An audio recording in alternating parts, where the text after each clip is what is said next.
Okay, and we are back. We're back live, just as I said I was going to bed. So, for the love of God, it just can't be a night where there's no new fires so that I can sleep. I've already been live for 12 hours. I guess 11, we're going to do more. So, there are level 3 evacuations right now, Tuolumne County, California. The new canyon fire, and they have upgraded evacuation warnings to instant evacuation orders. Canyon and Sunrise in Buchanan, and Canyon to Miramonte. So they are going door to door, and you heard it first here, I guess, if you just tuned in. So let's see if we got some eyes on the fire. Watch Studio, I'm sure, will update in just a second. But Canyon Drive, Sunrise Drive, also Buchanan and Miramonte. Here we go. We just can't get a damn break in California, can we? 12:02 a.m. Here we go. Brand new fire, Tuolumne, California. You are at risk. You are in danger. I don't know if they will start evacuating the town, but it looks like winds out of the northeast. We have to look at the cams. But yeah, for radio traffic, and I just heard it. Just tuned in. Canyon and Sunrise in Buchanan and Miramonte. Canyon IC Center separation only. Your next in chief officer will be the instruction leader on 9461 Charlie, Battalion 21, en route from Murphy's. If you know anybody in the entire town of Tuolumne, call them. Strike team number. Call them and wake them up. It will be the strike team leader off of 9461 Charlie. His radar identifier is Battalion 21.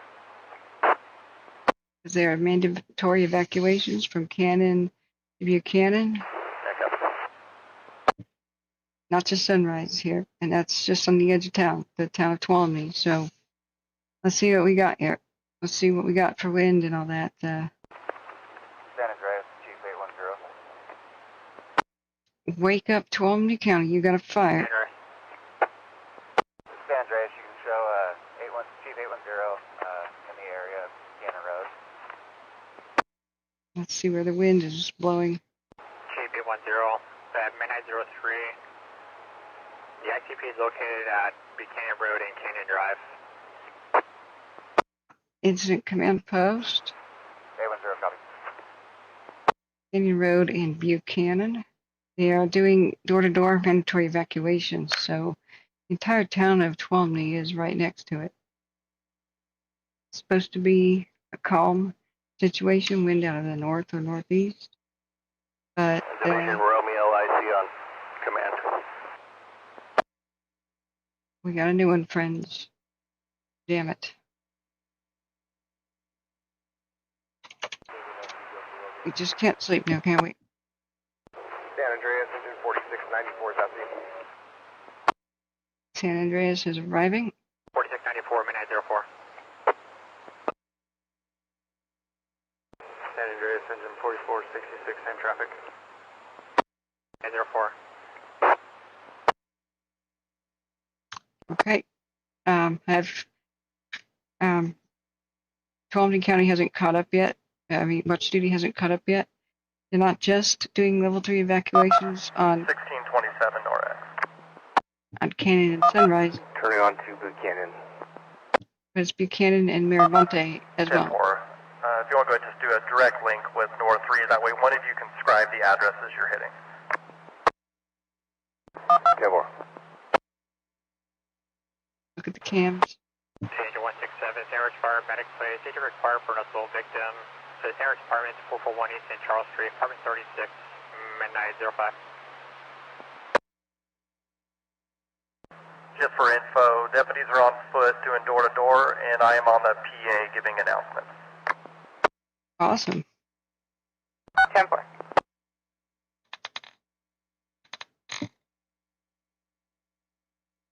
In case we got it on Mount Lewis, right? It's sort of headed towards the town of Tuolumne. Let's do a 30 minutes.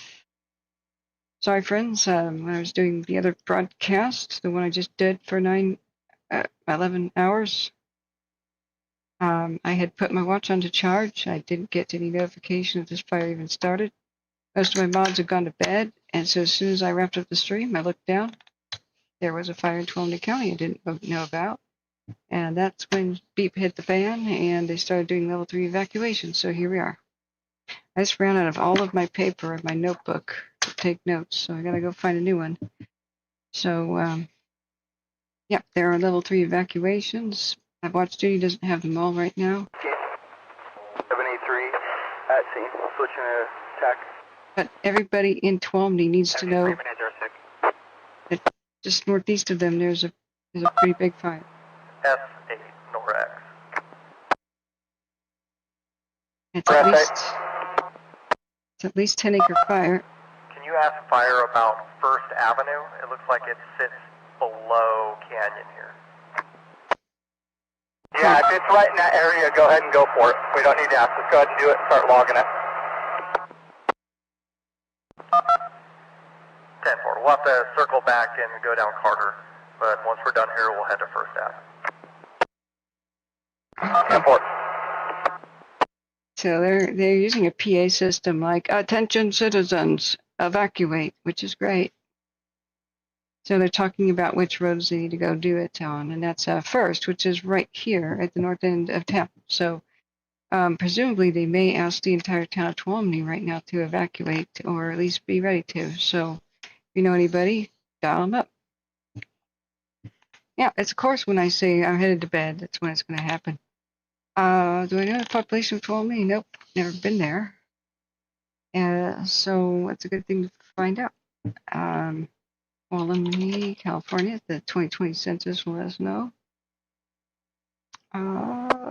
Almost 2,000-ish. It's a lovely. San Andreas 9348 Golf. That's me. 9348 Golf, and is that right? Gold Rush turned tourist town. You know? San Andreas. I see. San Andreas. I got a second tack. There's a Miwok. You have tack 5. There's a Miwok Casino, I believe. Miwok Indians. It's in the heart of the Mother Lode, you know. Is a classical gold mining region. So very freaking beautiful.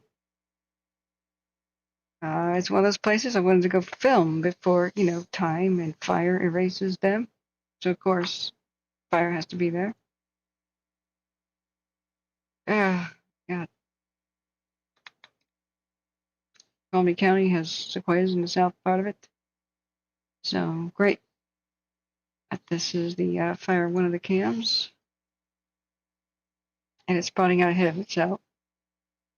Yep, that's a lot of doors to knock on, but they have the PA, the attention citizens thing. So looks like they're using that to good effect. But I've got to get more paper for the notebook. I've completely used all the paper in one of these. 2 of these. This will be my 3rd notebook. And excuse me, friends, I got to take a bathroom break. It's an awkward moment, but holy crap. So we're listening to Tuolumne County. Where they're going door to door. From Canyon to Sunrise to First. And Butte Canyon is also included, and so is Miramonte. Canyon IT Center. Be right back.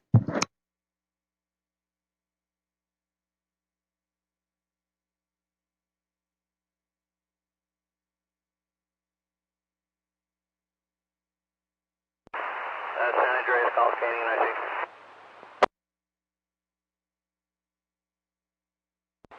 Canyon IT Center. I have your immediate need Charlie resources when you're ready to copy. Yeah, go ahead. Canyon IT Centers will be strike team 9422 Charlie with engine 4281, engine 4292, Engine 4264, engine 4274, and engine 4290. Canyon, I see top.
San Andreas, water tender 549, is that same?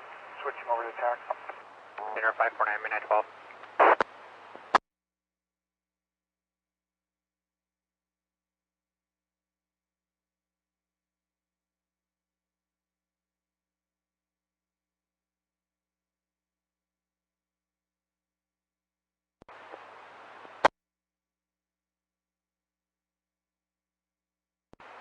San Andreas, 9461 Charlie responding. 9461 Charlie, midnight 12.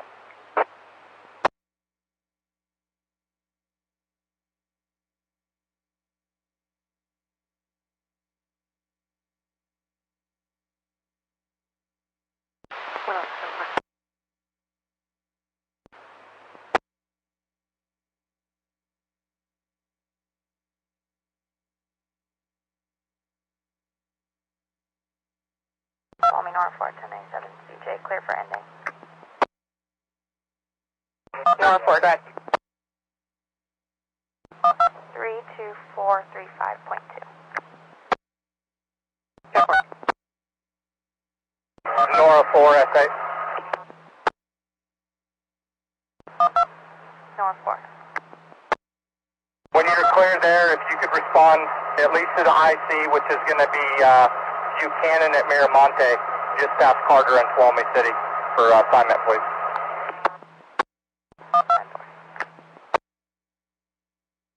Where's Tuolumne City?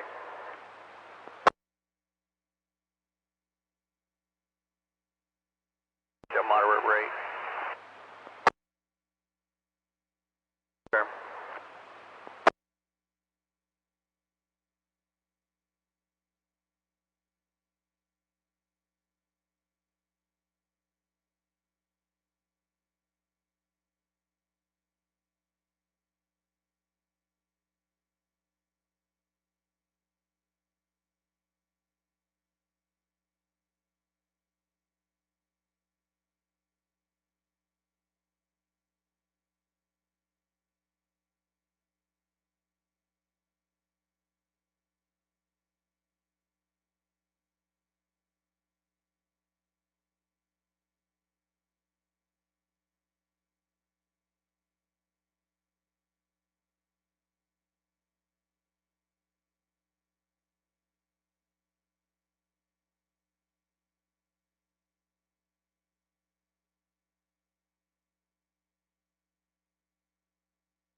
Last unit was our traffic for Tuolumne. We just got key up.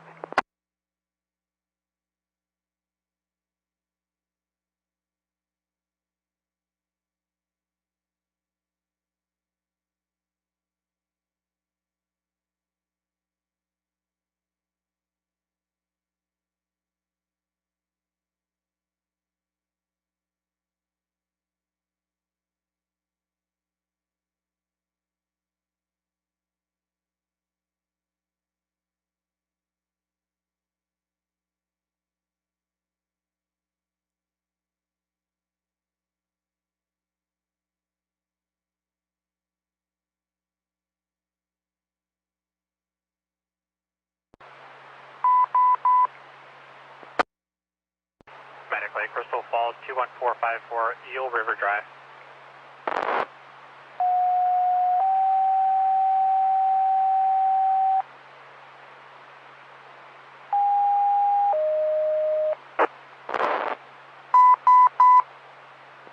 Station 56 engine 721 and medically for a possible heart attack. The 21454 Eel River Drive, cross the Crystal Falls Drive, minute 17.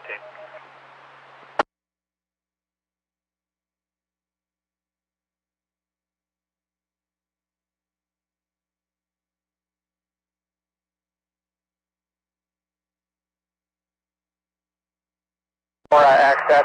Right now we're trying to contact the person that runs the fairgrounds, see if it's available for that. So we don't have anything confirmed, and you can let them know we don't have it confirmed, but we're attempting fairgrounds. 10-4, thank you.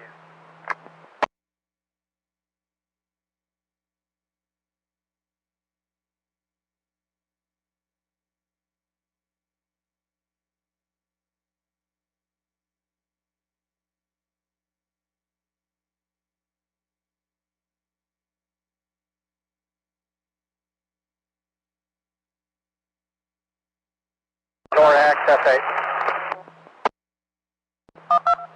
NORA. You can break 2 people to go to Miramonte for evacuation orders, and then you and someone else just continue what you have there and moving down to first. 10-4, break NORA 3, NORA.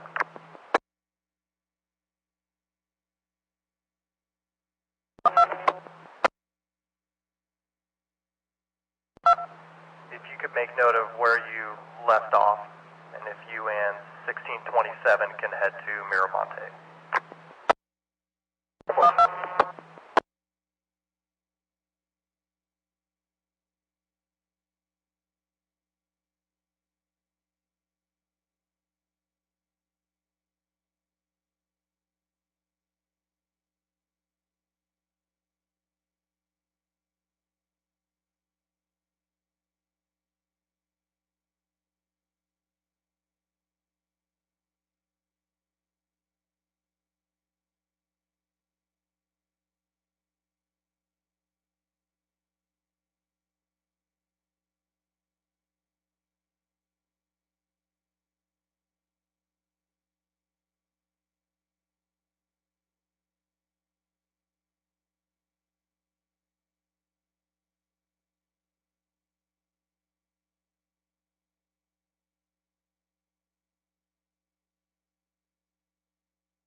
NORA 3.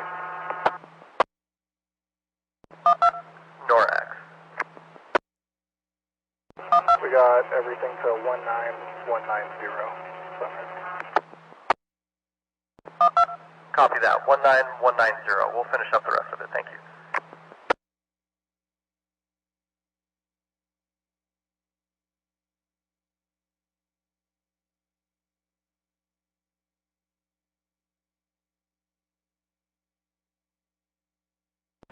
SA, who are the 2 that are going to go to Miramonte? It's going to be NORA 3 and 1627. Thanks.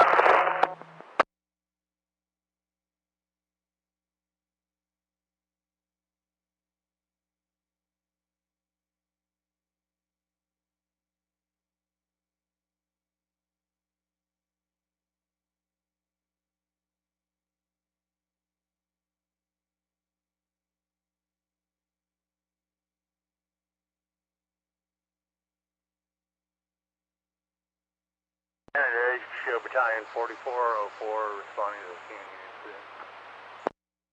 Battalion 4404, minute 21.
NorX, Nor 3, were we doing warnings or orders on Miramonte? It's going to be orders. 10-4.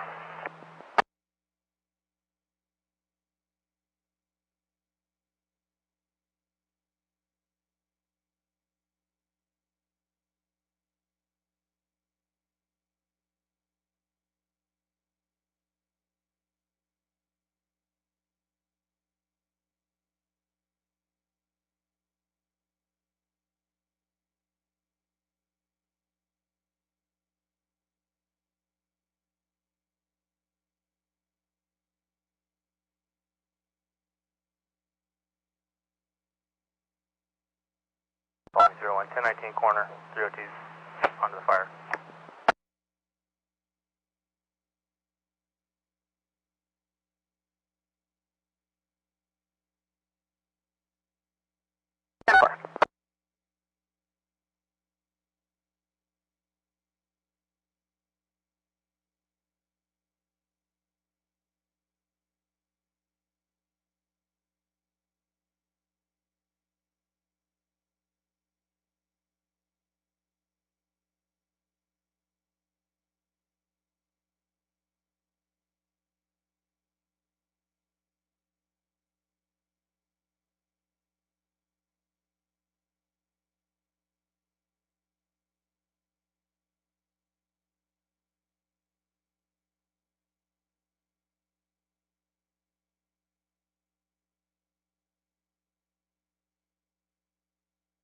Got the route for 496. 4676, in quarters, copper off the station. Engine 4676, minute 25.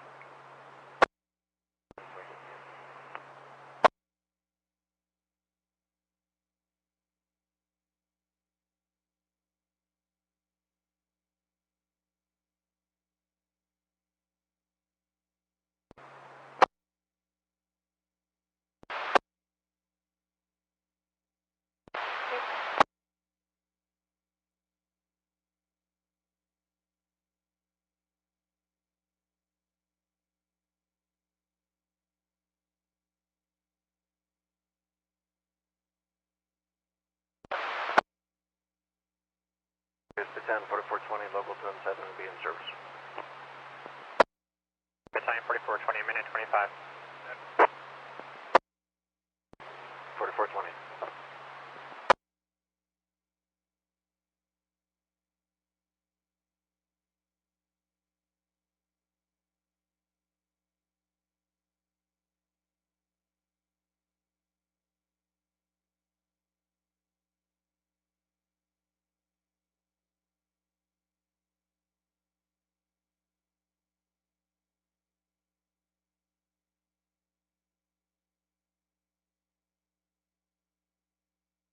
Tuolumne, SA, clear to copy, the evacuation site location. That's it, go ahead. Tuolumne Enrichment Center, 102 Hospital Road, Sonora. 102 Hospital Road, Sonora. Copy, Tuolumne Enrichment Center, 102 Hospital Road, Sonora.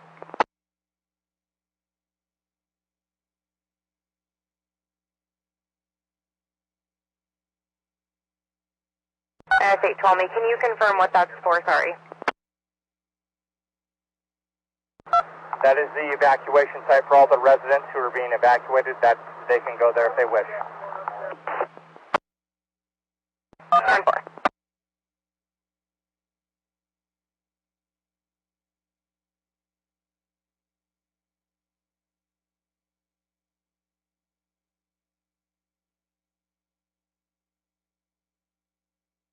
All right, I want names. Who the hell is starting these fires in the middle of the night? I want them lined up. I want them put up against a wall. I want names. What do you guys think? My God. This is not lightning. This is suspicious. What the hell is going on? It's a dead calm almost. What the hell is going on in the middle of the night? I tell I'm a little bit upset. Sorry, I've been live for 11 hours already, and I just fixed my sleep schedule. These won't let me sleep. Address 94405 and surface responding to the canyon incident. Battalion 50, midnight 28, switch over to Command 12. None of us in California Copy. Command 12, Battalion 4405. can get any sleep. What the hell is going on? Hey, Husky, welcome. Let's look at watch duty and let's look at the cams. Andreas, 71 at sea. Midnight 28. Moderate, I would say. But I'd like to know what the hell is going on. How many crazy people are out there? It's the middle of the night. It's not like somebody's towing a boat in up a canyon in the middle of the night dragging a chain. What the hell is going on? Yeah, B, hey, welcome. San Andreas, engine 4281, engine 321, entering the unit. AJ 429, a copy entry unit. Repeat the second resource.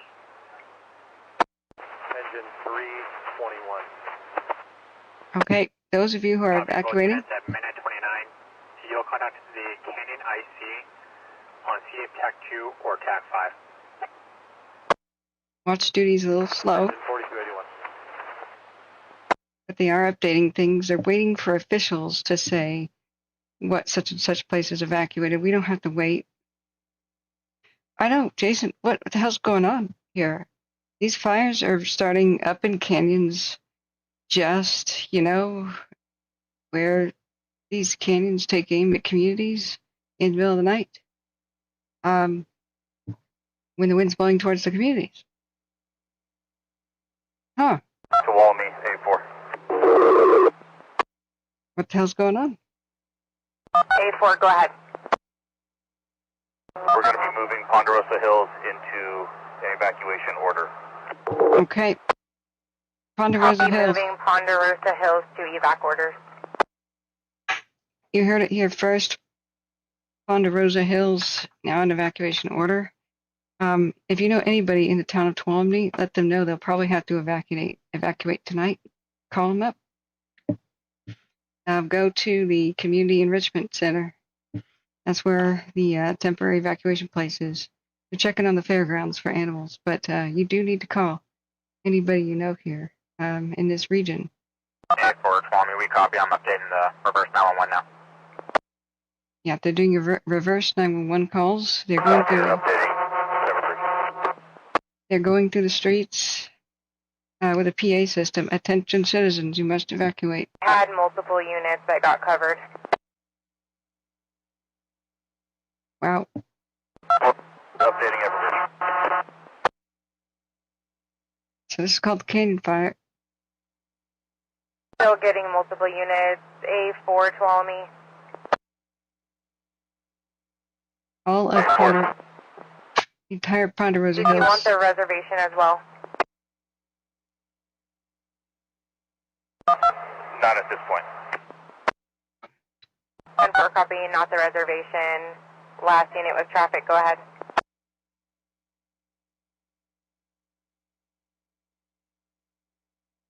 Alright, it's all of Ponderosa Hills. Evacuation order level 3. Go now. Do not delay. Check on your neighbors and make sure they are awake. Make sure they know about the fire. Put people in your car before luggage. And go immediately. And if you live in the town of... Nora X Tuolumne. I know California Cat. It's terrible to be evacuating in the middle of the night. Are you near Sunrise Drive?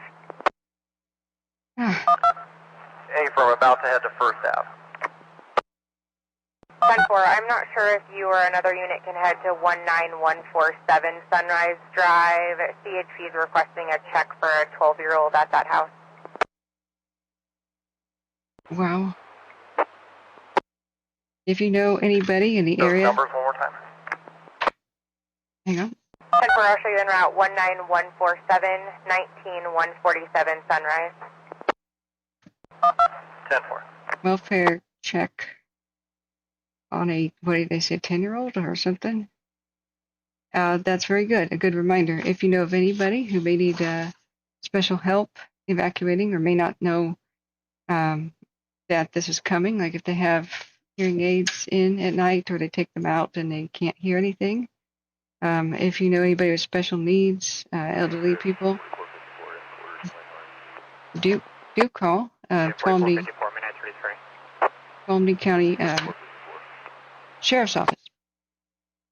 Their non-emergency number to let them know that they need to do a welfare check. Yeah, this is just to the northeast of the town of Tuolumne, and if you know anybody in Tuolumne, call them and tell them to start waking the neighbors up too, because they may have to evacuate tonight. I don't know if the entire town will go level 3, but it's very possible, because one by one, all of the areas just to the northeast of the town are all level 3 all the way to the town's doorstep. So this is presumably Ponderosa Heights, Ponderosa Hills neighborhood. Let's take a look. North 4, 1098, Adam Robert, 1049 to fire. 10-4. Ponderosa Heights, Tuolumne. Not Ponderosa Way, whatever. The Great Ponderosa Way was once an 800-mile-long fire break. Interesting that it went from literally Mount Shasta all the way to Bakersfield, and the state of California abandoned it. It was built in the 1930s as a huge fire break, protect towns from the mountain fires and the mountains from the town fires, and that's ironic that there's a Ponderosa Way going right through here. But it is what it is, right? So I don't know what is the neighborhood of Ponderosa Hills, but it's under level 3. So Sunrise, Canyon Drive, they're going door to door. Buchanan, Miramonte is all level 3 evacuations down to First Avenue, and the entire neighborhood of Ponderosa Hills, whatever that is. So the town's not too far away. Here's a senior apartments, for example. I would call anybody you know in the town. Wake them up and give them as much notice as possible. Hey, Gunner 87R, how are you? Welcome. This is my 12th or something hour streaming today. My voice is shot. I need to get some hot chocolate or something. I'm gonna go get some Swiss Miss. Tuolumne, Nora X. I have to. Go ahead. We We have no response at this address you gave us. Is there supposed to be a kid home alone? 10-4, I'll double check address with CHP. Just like every day, I'm pinning chat message on how you can donate to keep us ad-free and on the air. Please share and hit the like button. Share us with, hit the share button and text us to anybody you think may need to know about instantaneous evacuation information. That's what we do here to try to save lives. So Watch Duty's keeping up with us, but we can speak evacuation information faster than they could type it. So we're glad to have Watch Duty and their wonderful updates. We try to help out. We are the hero helpers here. Yeah, you're very welcome. But please, we are doing a donation drive. I want to go to California and see my family and cover these fires live from the field. You know, from nearby. I'm not going to fire chase and be right next to fire crews, but so I can understand the situations and cover them better. So if we just had $1 to $5 donations from 20% of all the viewers every day, we'll be okay. Nora. Yeah, Craig. Please advise the address is correct. I'll see if we can get contact information for the parents and the child. I believe the dad just showed up. He's going to be getting his daughter. Yeah, there was a child left home alone at midnight. Okay. Where the, at least the parents did the responsible thing, it sounds like, and asked the, or a neighbor asked for police to do a welfare check and make sure a child could evacuate out of a home. That was odd. Yeah, we keep talking about Ponderosa Way. I kept explaining how that could have helped the people of Cohasset evacuate. There's the freakiest, one of the freakiest moments on the stream as I was reading this article about Ponderosa Way, and a man named Doug Laurie in Chico was trying to get Chico. Midnight 38. Trying to get Chico to Butte County, I should say, to adopt the road again and widen it again as a fire break, and they said Cohasset. Water 918. Said Cohasset is a sitting duck. It's next after Paradise, and that was a 2020 article, and Butte County still didn't do crap about it and did not adopt Ponderosa Way. He said that could be an escape route for the community of Cohasset, and it was. But Sierra Pacific Industries, the loggers, had to open it up and guide people out. 80 carloads of trapped people near Cohasset that were taking shelter underneath the Cohasset radio towers live on my stream. They were let out by the Sierra Pacific Industries and the Butte County Search and Rescue people, the outer volunteers. And then National Guard had to fly out everybody else because Ponderosa Way wasn't passable for everybody's vehicle. So Doug Laurie called it, resident of Chico. That's one hell of a freaky thing. I just try to educate people on Ponderosa Way itself and came across that article. It was just, wow, just chilling. So let me get you that that article. It was just like, holy crap. Everybody should read it. And Butte County, stop ignoring this. Like, for the love of God, stop ignoring this. You could have saved lives in Paradise. There was an extra bridge for Ponderosa Way. This is what they built in the 30s. 60 feet wide Go ahead. to 200 feet wide, protected. Juvenile safe with her dad. I have Nora 3 in our car. We're headed to First Ave. Tuolumne Nora X, correction. I have Nora 1 with me, not Nora 3, Nora 1. Copy, Nora 1. Cohasset is a sitting duck. It's the next one to go. Residents have only one way out. Pretty chilling. This is a 2020 article. So Butte County, since Paradise happened, was under criticism because 5 to copy at minute 41. Canyon IC, copy, Dr. Wilson Dozer. Because even in Paradise, if they had kept one of the bridges open and maintained it, that was originally for Ponderosa Way, there could have been another escape route for the people of Paradise. But the entire state of California let this incredible Great Firewall of California go to absolute crap and decay. How many times do you have to learn the lesson? That we need to bring this back. You know? Wilson Dozer, respond immediate need to the Canyon incident. It'll be Canyon Road near Canyon Drive. Check back on Command 12 at midnight 42. So just read it. It's incredible. I keep going back explaining that it's not just global warming or climate change that makes these fires worse and big and happen. It's because we just abandoned all the protections we used to have for the communities. They used to exist. You know, they existed in my grandma's time and my mom's time. But Butte County and others didn't want to pay the bill. San Andreas Canyon IC, start 2 additional dozers. They didn't want to adopt the road from the feds because I copy that. In addition to the Wilson Dozer being dispatched. they'd have to Affirmative. have the cost. For a total of 4. They'd have to have the cost of maintenance. Forks dozers called to the canyon fire. But like I said, guys, if you know anybody in Tuolumne, the town will probably be under evacuation.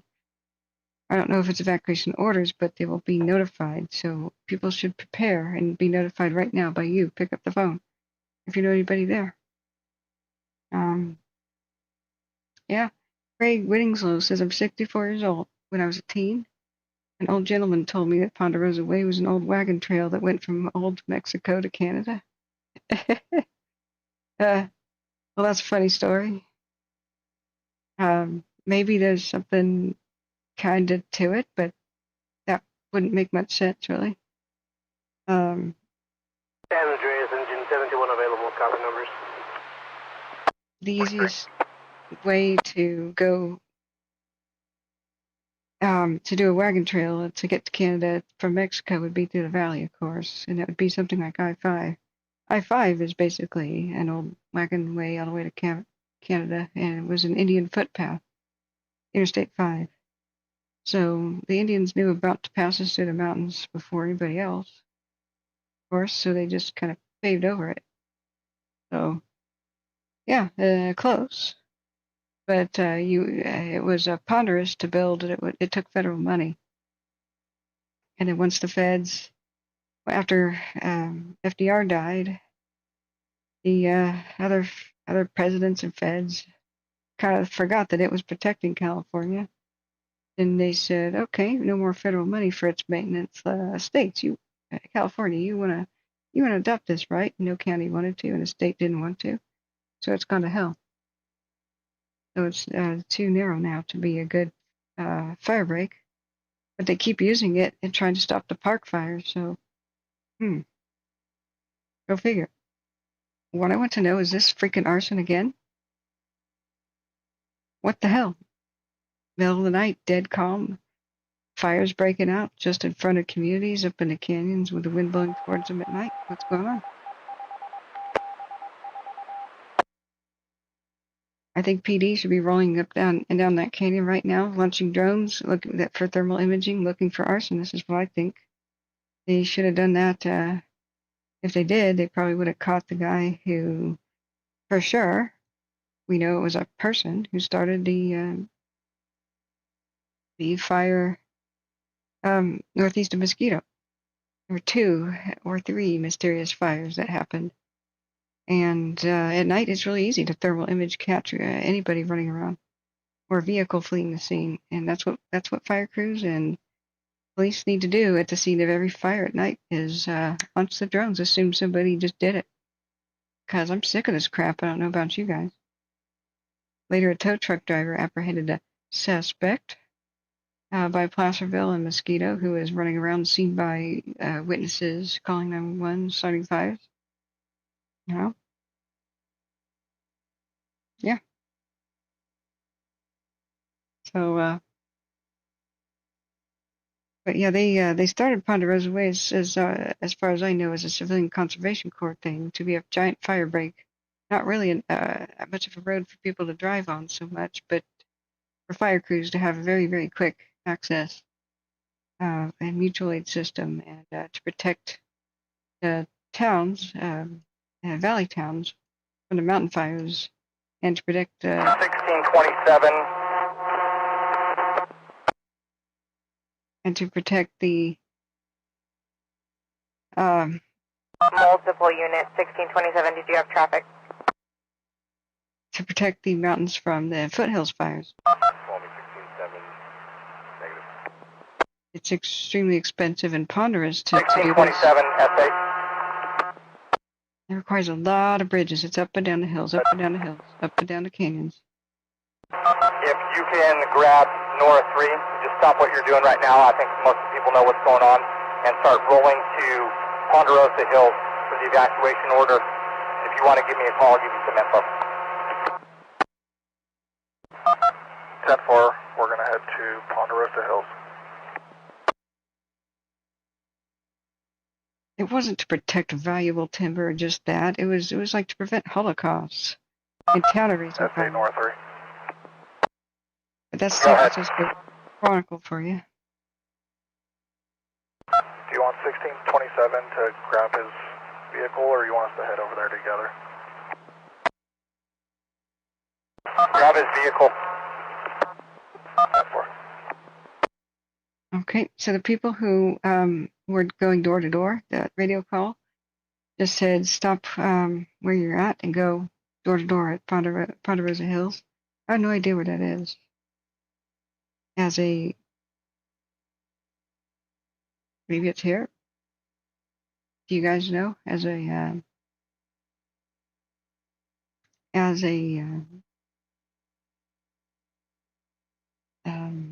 neighborhood, I'm not sure. But with the fire moving down the canyon this way, be sure they'll probably be doing evacuation, at least notices for Tuolumne, the town. We believe here in giving people as much notice as possible. Tuolumne, Nora X. Nora X, go ahead. Just for info, we're 1097 First Ave. We're going to be working north from Grizzly Mine Road. Again, north from Grizzly Mine Road, First Ave. 10-4. Okay, they're going door to door. That's a check-in about what they're doing. Here on the PA saying, attention citizens, you must leave. And anywhere downwind needs to know about this too. I need to make a... Onshore, I'm 1097, Ponderosa Hills.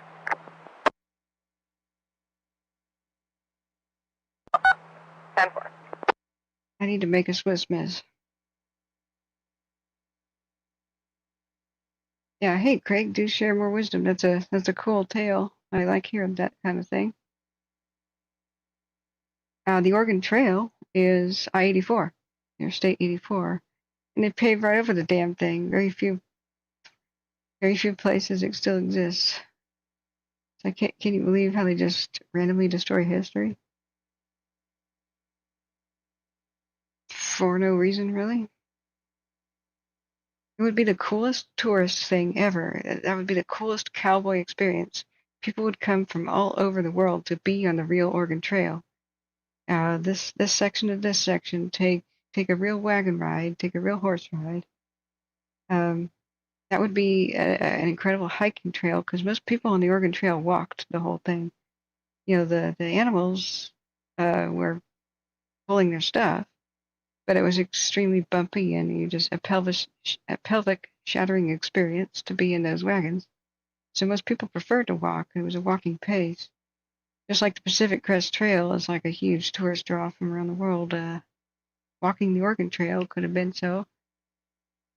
I have a dream that in the United States we could make non-motorized roads, no motorized traffic, just horse, buggy, walking.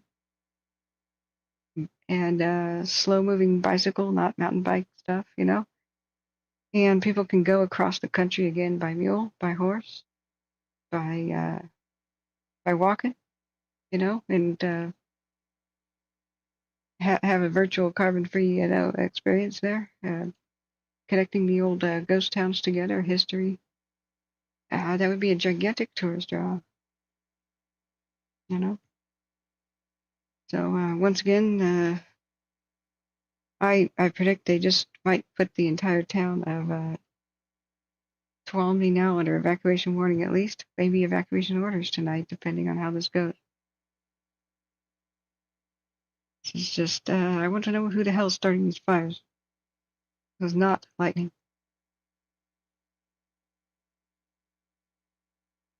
I am extremely upset. Only the community can help prevent arsonists from striking again. Only you guys and your vigilance and your security cams and your calling number one can help the situation. In fact, I'm going to turn on Tuolumne County. This is Tuolumne County Public Safety.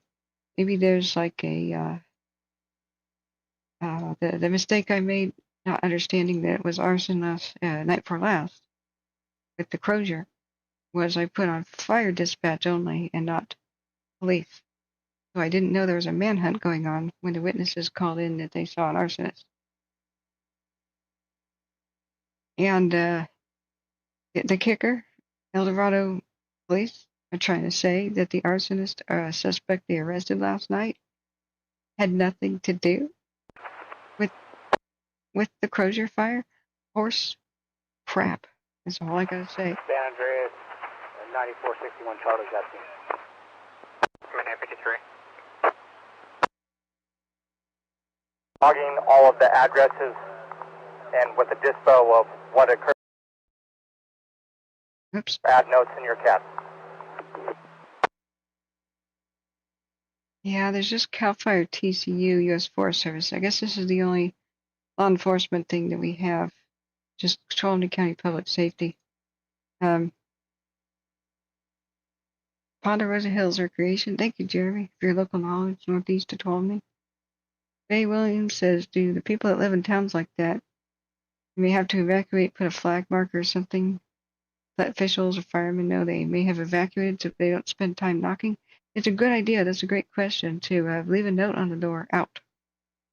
And you can also put Wi-Fi password so that fire crews can text each other from your doorstep, like the fire information they need, the maps to each other. Yeah, they can make Wi-Fi calls to each other if there's no cell phone service. That's pretty awesome. Your Wi-Fi thing and password. So that can be very helpful to the fire crews. And leave your lights on, like the house lights on and the porch light, so they can see your house and know that there's a house they may need to defend. Note on the door, out. Here's the Wi-Fi. Remember, locking your doors too only keeps the honest people out. If your house is on fire, if there's smoke coming from your attic, they need to just burst in. Yeah, Wilson Dozer's responding. Minute 55. And if your house is unlocked, it's actually better. Looters are going to break in anyway, so it doesn't help if you lock your house to prevent looting in any way. But you may prevent the fire crews from coming in and saving it. If your neighbor's house is unlocked, they'll just walk in there and try to save it, but prioritize that one, because they're kind of hesitant to like break your windows and stuff and let themselves in. So, but that's a great point, Bay Williams. Just want to let people know that they keep expanding the mandatory evacuations. Going door to door here. Canyon Drive to Sunrise to First Avenue to Miramonte, Buchanan, from Carter to the River Canyon, all residences of Ponderosa Hills, Grizzly Mine Road 2, just getting closer and closer to the actual town. So, the downtown. So, people can go to the Tuolumne County Enrichment Center, 101 Hospital Road in Sonora. That's where they're asking people to go. those evacuated to meet up there. Let's look at the heat detections and see if we've got one.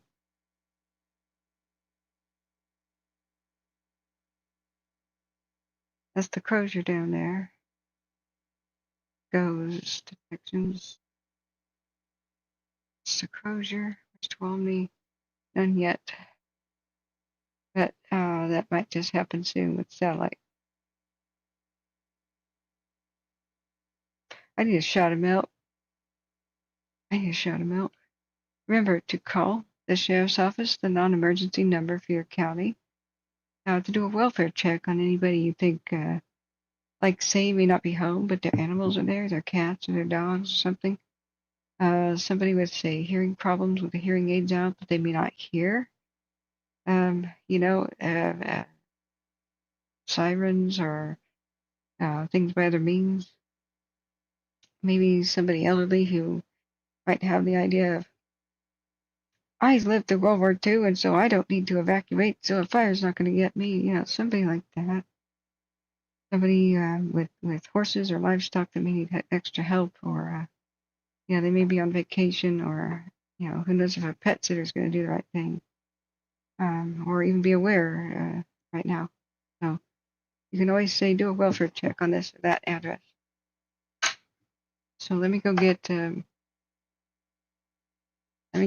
Swiss Miss. It's going to be a long freaking night, perhaps. I was just ready to go to sleep. I woke up at 6 in the morning. I've been awake for the first 3 days in a row with only 5 hours of sleep because of the damn Crozier breaking out in the middle of the night. Same style, northeast of a town in a canyon, just as the nighttime winds are blowing towards the town. Tuolumne North 3 and 1627 with the other units, Ponderosa Hills. Suspicious as hell. North 310-4.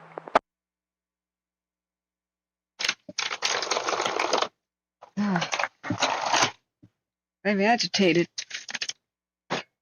But already on the airwaves, people's like, I can't show them, there's copyright issues, but people are sharing their security cam footage and stuff near Mosquito, where the fire started showing up on their doorstep. Citizens went on a manhunt of their own and helped the fire crews, and the police are making an arrest. A tow truck driver apprehended the suspect and the who ran around allegedly lighting fires by Mosquito just north of Placerville the night before last. Or the night before that. I've lost all track of time, being awake for days now. But I'm so upset because I need my strength to cover. Tracking 9422 Charlie, entering the unit 49 in Moxon. 9440, correction, 9422 Charlie at midnight 59. I need my sleep. I was about to spend a few hours with my mods, trying to get a press pass and other things together so that we can have more mods at night to do 24-hour shifts. We need to have a guidebook for moderation and recruit new people. I'm trying to work with them because when there's a lot of fires, it's chaos in the chat. We'll have thousands of people in it. And we need some help, So we have to set up behind-the-scenes communication networks, download apps, transfer files to each other and messages, let people know when we're available, take different shifts for each other. My mods have to actually ask for days off and change their work schedules and all kinds of stuff in order to be here 24/7 for our info line. Otherwise, I have to be awake forever.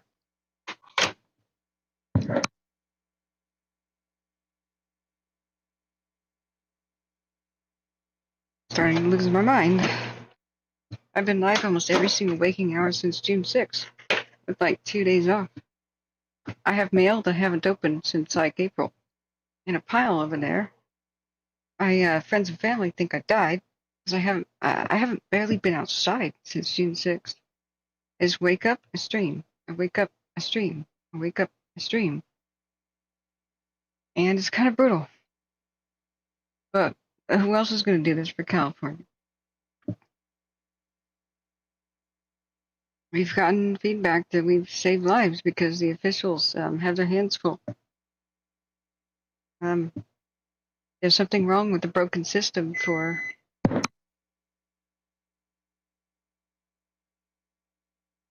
notifying people of evacuations. It breaks down much of the time. And then there's stupid, old, antiquated rules for evacuations, such as, some of the agencies like Cal Fire and Forest Service and BLM, they are actually not allowed to evacuate towns if the fire isn't close enough yet. They have to get approval from Washington and Sacramento. So this is leading to time and time again, people obviously downwind, obviously next in line for the fires, not getting any kind of notice. 6, you are on the screen. Until it's on their doorstep, and these policies have killed people. Or they hit the button thinking the reverse 911 system works, and half the time it does not. Like in Paradise, it did not work.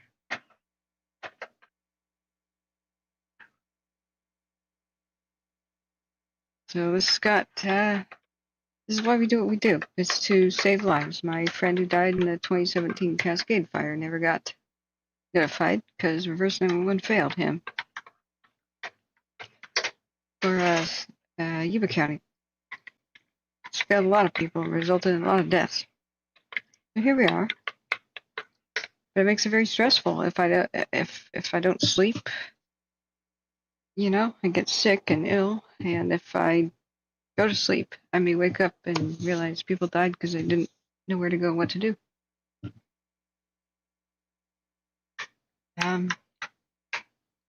People of Westwood, they got an evacuation automated message that told them to drive into the flames. And thank God we were there to tell them where to go. Every once in a while they come in and say, thank you for what you did for Westwood. Really, it's high pressure on us. We citizens have to pick up where the government and the media failed.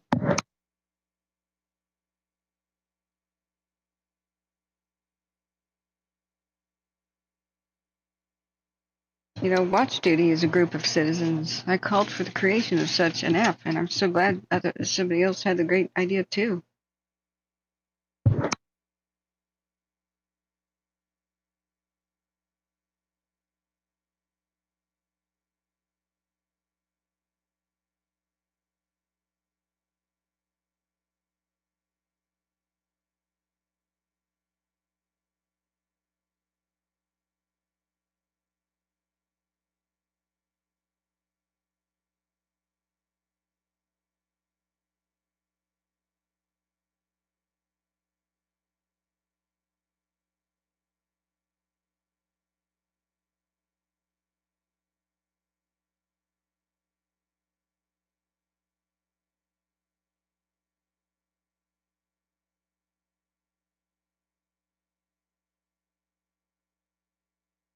One thing like a whistleblower law I think should happen is California could adopt is nobody can ever get fired.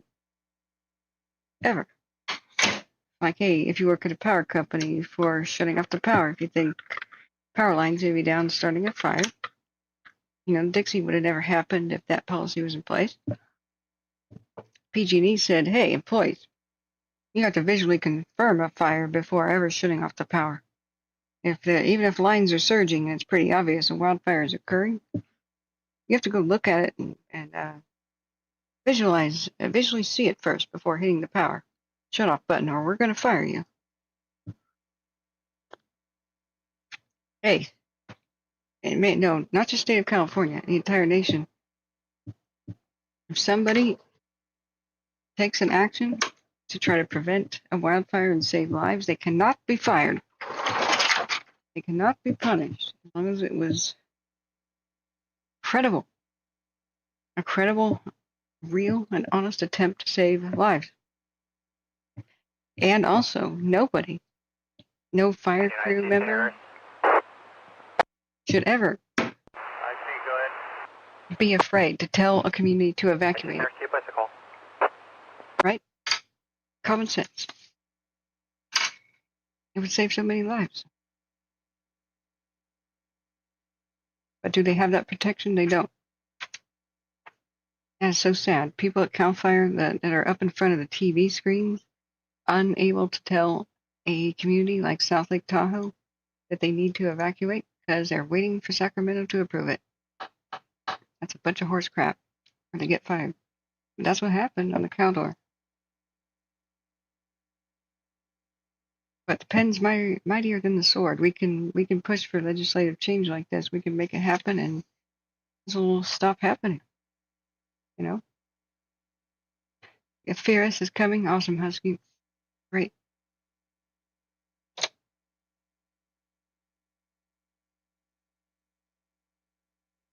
Situation issues.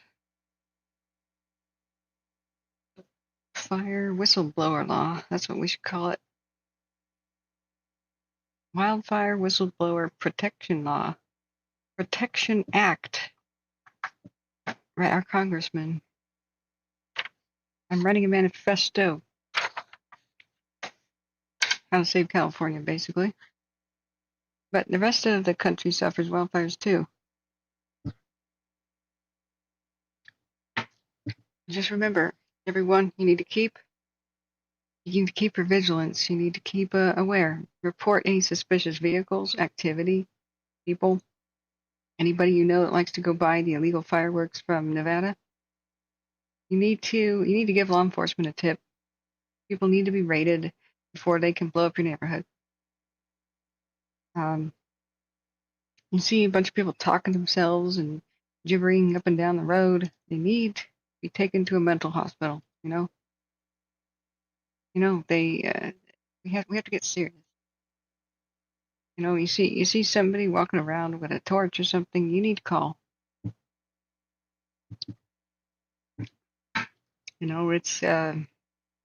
It's only citizens like God bless the lady who filmed the guy at the park fire starting that. He tried to blend in with the crowd. She took pictures of him. Arrest.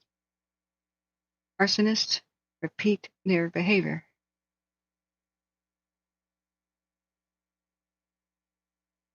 The what Protection Act? Grift? Raids needed? Not sure what you're talking about.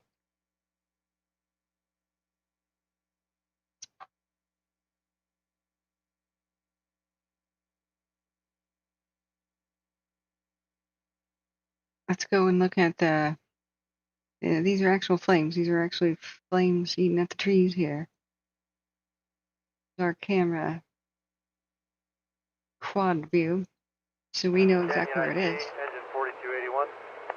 We're about a mile out. Do you have an assignment? Affirmative. Come all the way up into the ICP, and I haven't heard from the side here. Let's go ahead and copy. San Andreas, engine 4281, engine 321 at sea. Both units, 0110. Hard closure recently. Yeah, the newest one I've asked for. So the hard closures that I want through County Road through Barricade is going to be Carter at Buchanan and Tuolumne Road north at Gerber. Thank you. Just to verify, I want the hard closures stopping people from going in. We obviously want people to be able to leave the area.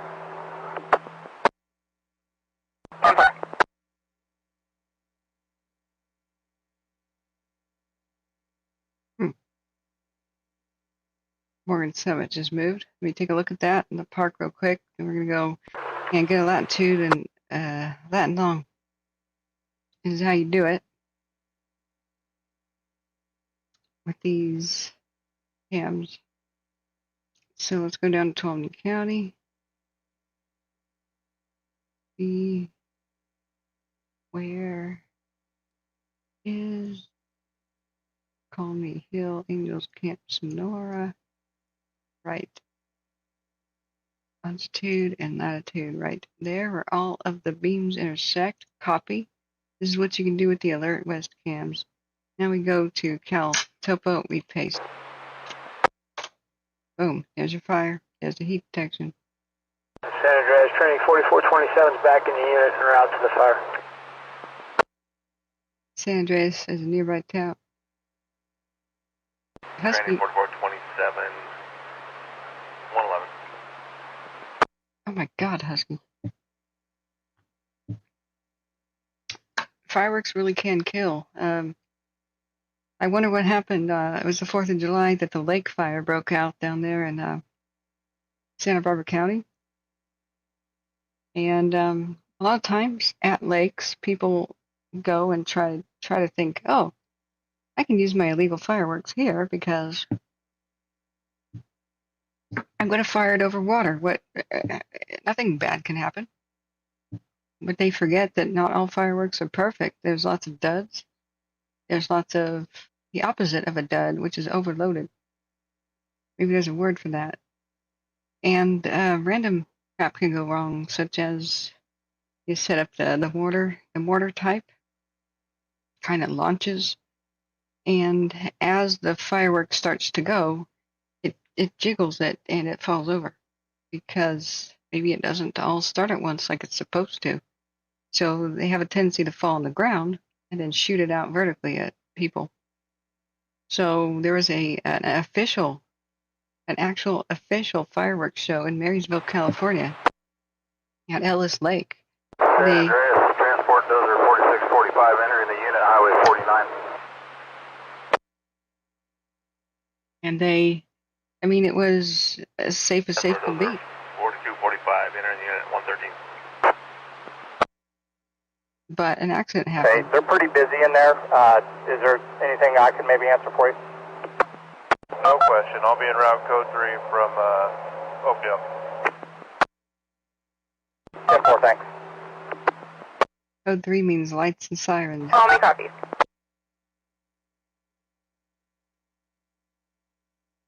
So, just copy that. I think we're slightly in the wrong spot. Yeah. So this is a margin of error heat detection. It seems like it's more like right here.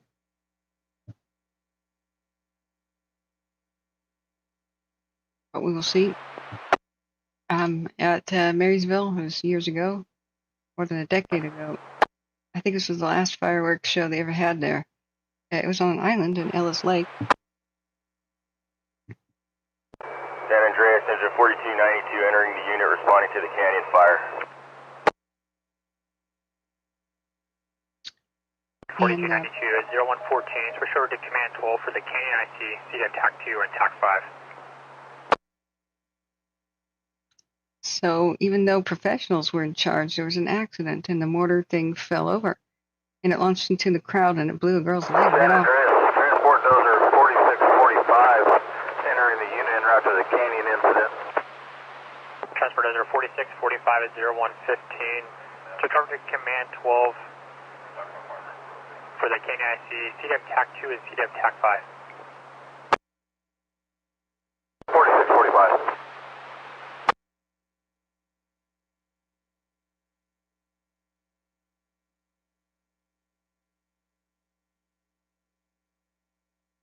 Yeah, so even with professionals, you can have an accident. It's shot into the crowd off of Ellis Lakes Island, and there were severe injuries, and the worst one was it blew a girl's leg right off. They are explosives. So I do wonder if somebody was at the lake, as in the lake fire, 4th of July, in Santa Barbara County, and let's light fireworks off on this lake, and it shot into the shore. It could be regular recreation or something, but they'll get around to letting us know what happened in about 3 years. That's how long it takes these fire investigations to go. They take a suspicious amount of time, kind of enraging the populace, and fueling the rumor mill and speculation for so long. The bad thing about just dragging their asses on fire investigations is that a lot of people, they can't wait. They can't get fully reimbursed from their insurance companies, or if a company did it or somebody else did it in a criminal way, they can't be reimbursed from anybody, and they have to sell and leave the state or go homeless. That's what's so awful.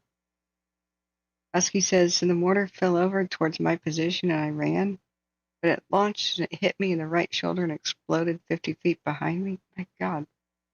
It hit you in the back and gave you a second-degree burns and Tuolumne bruise. 1627. God, 1627, go ahead. You can just notate that all of Tuolumne Court has been given the order. the evacuation orders. Can you spell it, please? I believe it's Tom, Ocean, Yellow Ocean, Nor, Court. Number, thank you.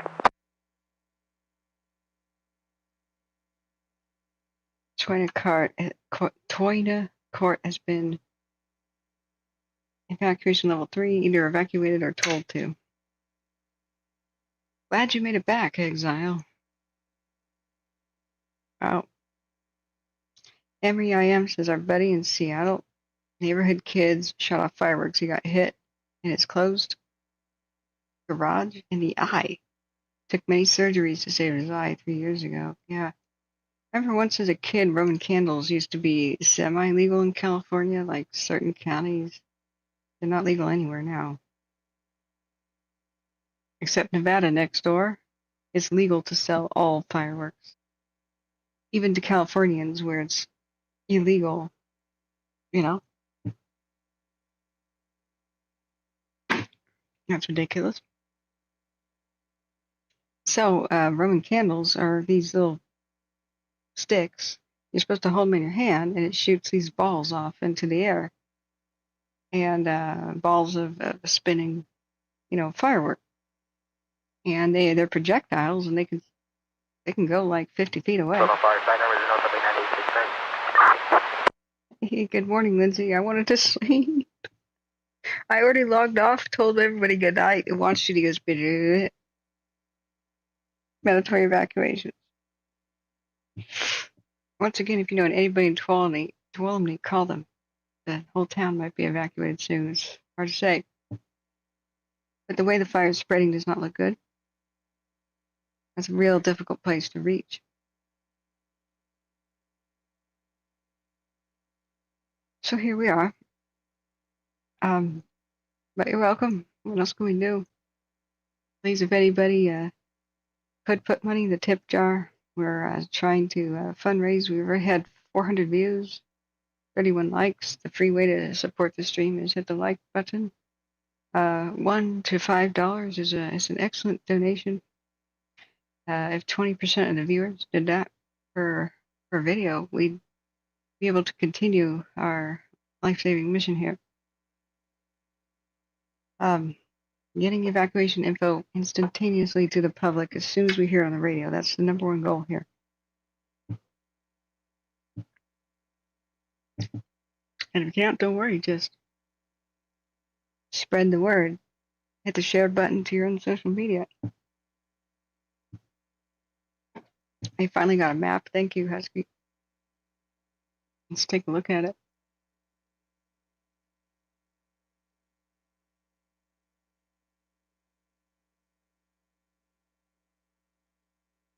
Let's just make a new tab group, I guess, for our new fire, which is extremely suspicious to me.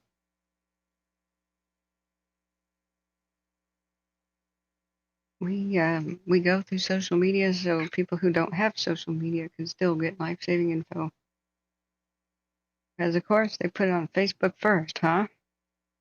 The officials, for some reason, want people to go to social media for information. You know, the cesspool of conspiracy theories and nonsense and scary fear-mongering crap.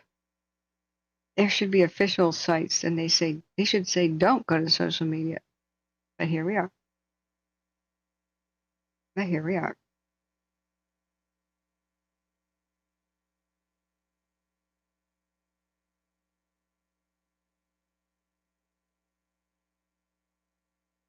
Okay. God, that hurts my eyes.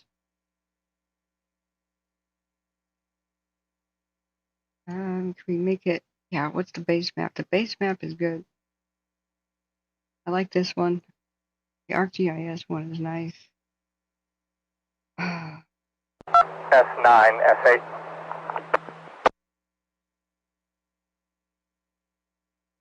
Colored pencil map, mid-century map.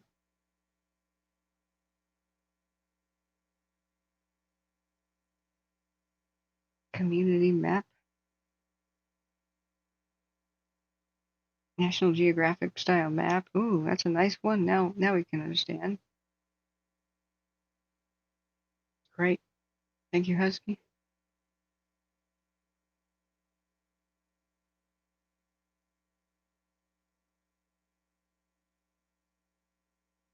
That's an odd one. USA Topo. It's kind of helpful, but the words are pretty small. Yes, Geological Survey. And the words bigger here.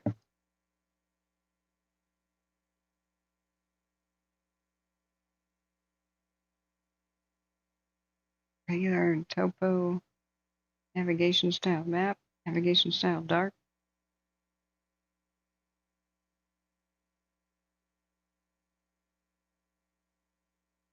Hybrid imagery.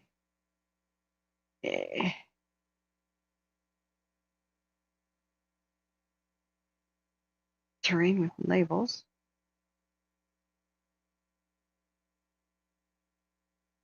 It's a little bit bright to my eyes, but Canyon IT Center, Command 12.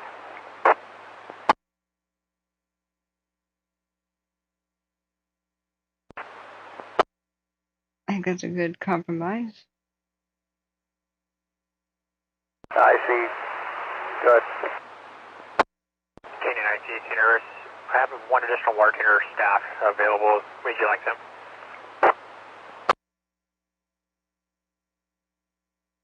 I want to know who the hell did this. Canyon IT Center, you were scratching real confirming negative. Standby 1. Copy.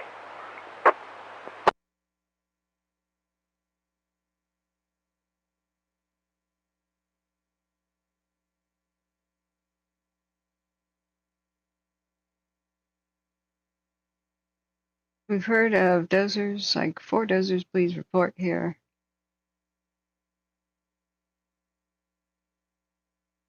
Fires coming over the ridge, like this is looking.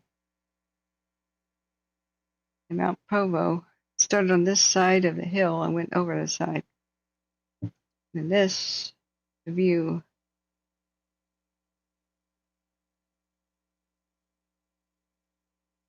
Yeah, look at the north there.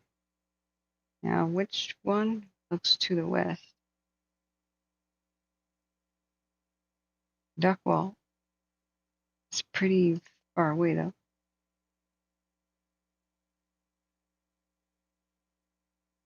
So evacuating the northeast and the east side of town.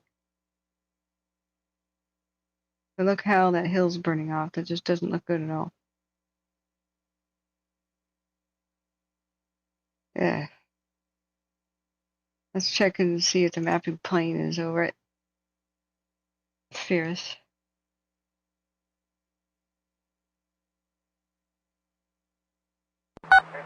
SA Tuolumne.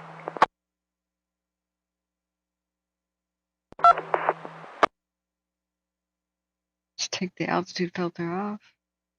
I just wanted to advise of one call pending. I don't know if a unit in the area can possibly stop by and check Mount Provo Road for an elderly male that may be at the address. Just an advisory, it's pending.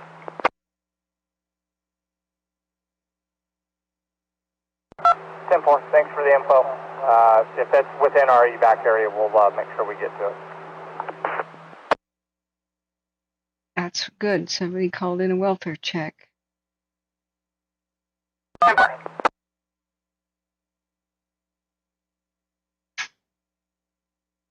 Okay, the mapping plane's over.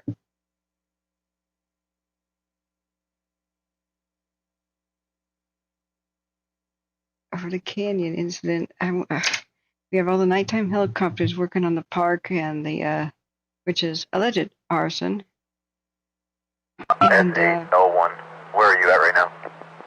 and the Crozier, which is also alleged arson. The IC at Buchanan and Miramonte. Thank you. My God, Husky says the Burrell fire damage survey has been completed. 223 structures have been destroyed. That was also a crime. Supposedly a drunk driving a-hole crashed his car, started the Burrell fire in a red flag situation. 2024 is the year of the arsonist and lightning. There have been very, very few just accidental freak accident fires by people. Very few that were just, irresponsibility with fire. One big exception is on 4th of July, Mariposa almost burned down because of an idiot with a riding lawnmower trying to cut dry grass. Shuck. Tuolumne with priority. Go. Was mostly New start in Columbia behind the R&L Mini Mart. Several callers. Large fire at the gas station going up the hillside. oh my God. 10-4, we'll work with resources. A new fire. Who the hell is doing this crap? Ah. S8, S5. I'm west of Jamestown. I can head that way if you need. Hey, firm, and I might start some of your other detectives that way as well, depending on where they're at. Yes, go hang 'em high. 10-4.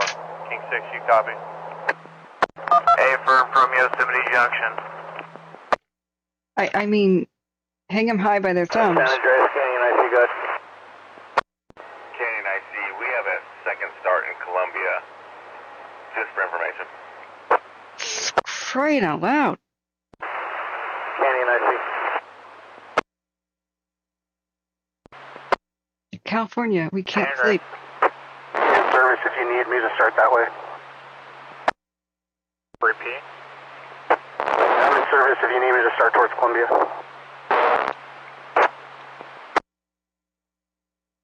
S5, Tuolumne copy.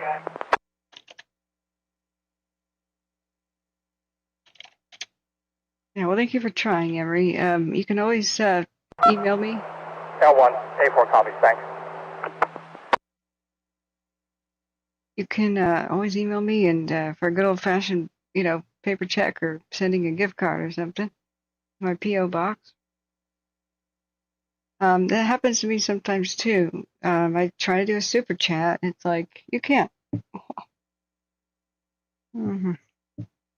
Yes, let's pray. Please,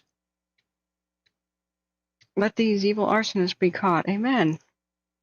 Because they repeat their behavior until they're caught. Brass says coming up to 14 hours live. Yeah.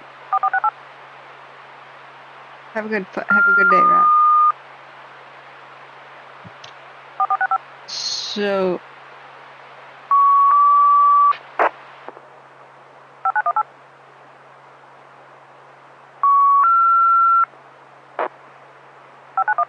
This will be the units to respond to the new one.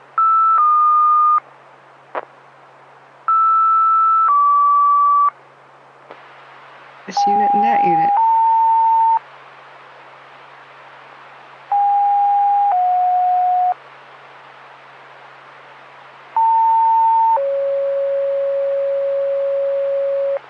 It's almost musical.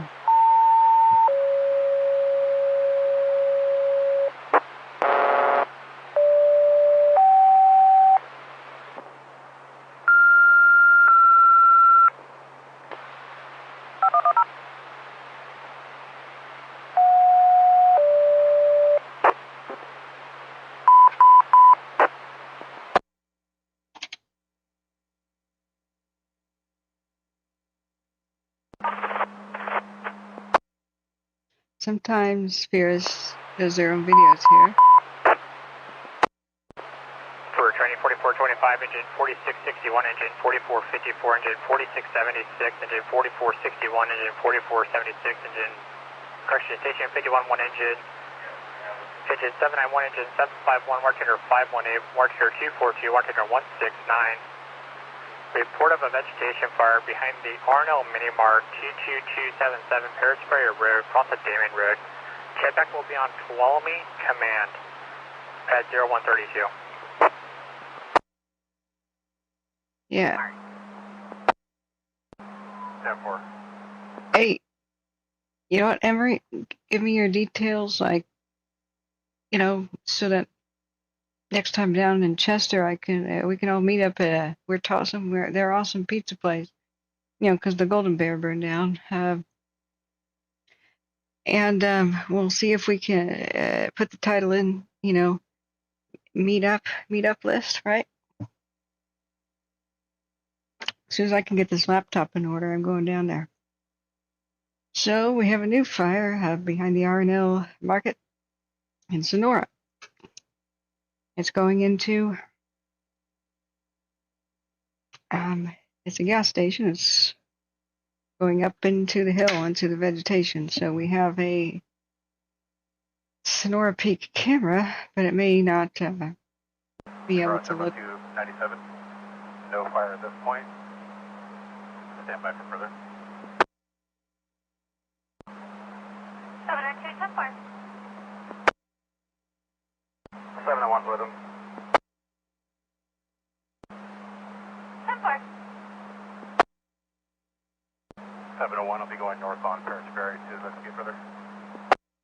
New evacuation warning for the Miwok Rancheria. San Andreas Canyon operations. San Andreas. I have a resource order when you're ready. Copy, go ahead. Okay, I'd like 2 Charlie strike teams and 2 Golf strike teams. Immediate need to the fire. Confirm fire, possible structure. Okay. 702, 10-4. And for information, will be on Hauser Lane, just past Arnell. 10-4. Wow, structure's on fire too. It's on what lane? Star 702, it is involved in front of a structure fire. Appears to be vegetation at this time. Wow. 22277 Paris-Ferry Road on TT10669. First unit on scene will be the Hauser IC. On CD of TAC 8. Confirm response, engine 4454. Engine 4454. Tuolumne County. Can't sleep tonight. 4461. Can't sleep tonight. 4476.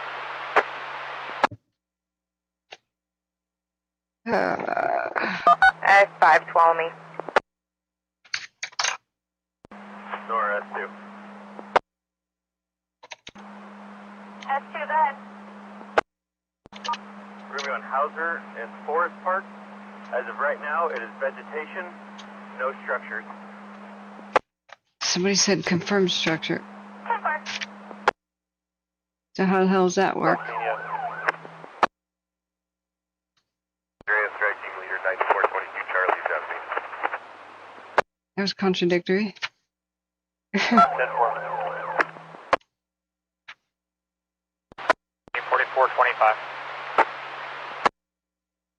Train 4425. 518.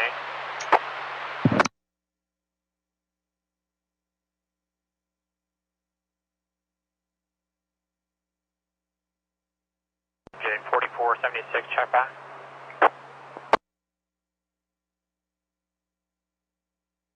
Guys. Go ahead.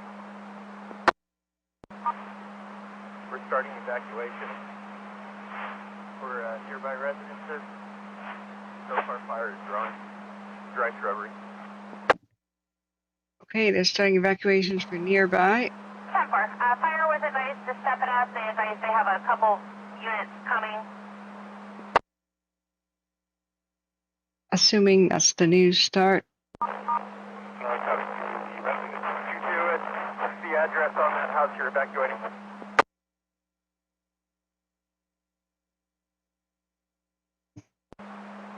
At 702 and S2, you covered each other. X, go ahead. Ow. Nor 1 is back in her car, and she's headed to Miramonte to finish up there, and Nor X is out with S8 at the IC. Well, thank you, Emery. Access to, we definitely do have a fire. I copied the 4th RP, they possibly at the Columbia Mobile Home Park.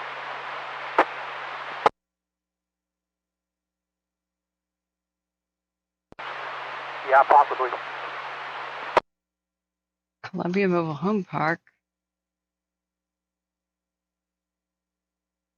Yeah, the poorest always get affected the most. They say could I have the address of the home you're evacuating. San Andreas, 4676 responding. Engine 4676, 0138 break. Engine 4661, check back. I have residents heading to my patrol vehicle.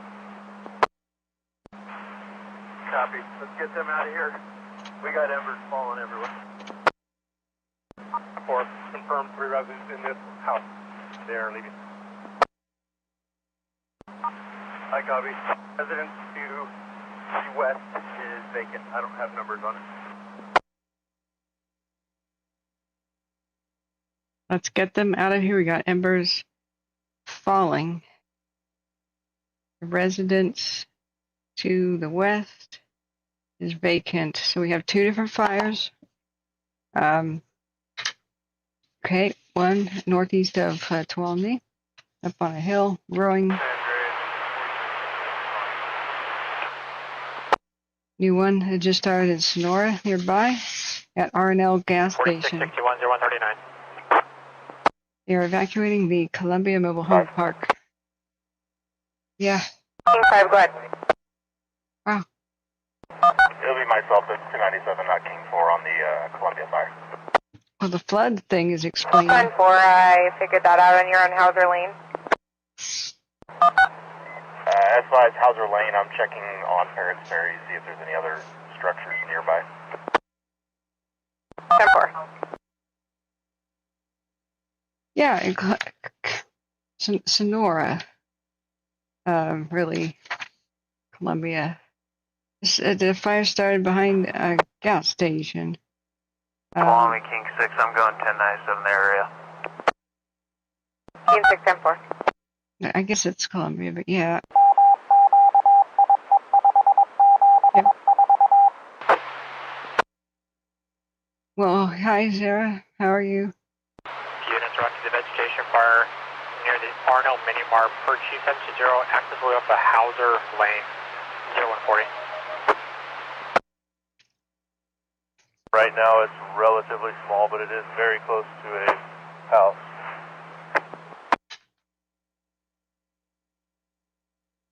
We got quite a robust response. For SPD advised, they are starting immediate evac of residents in the area. That's in Hauser. Well, they always the cheapest land where the poorest where the poorest people live.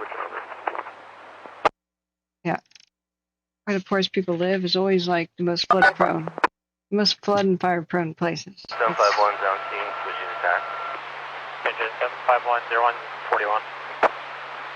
That's why land is cheap.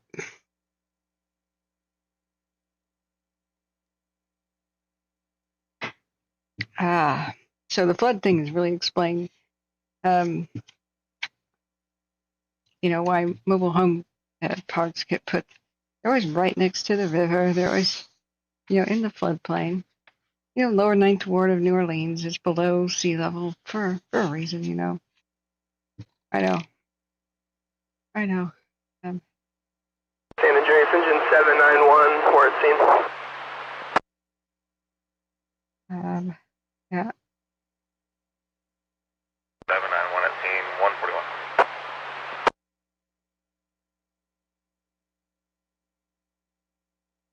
Andreas, breathing sport 795 at scene with enter 791. At scene, 142. All right, I'll check my email and get you my P.O. box every... Excuse me, I forgot. Call me S5. S5, go ahead. We've got 3 engines on scene. It looks like evacuations might be a little bit premature. Good, I guess. 10-4. Sonora. And almost all SO units are going to be blocked in. I'll be making sure the evac route out the backside of the trailer park is open.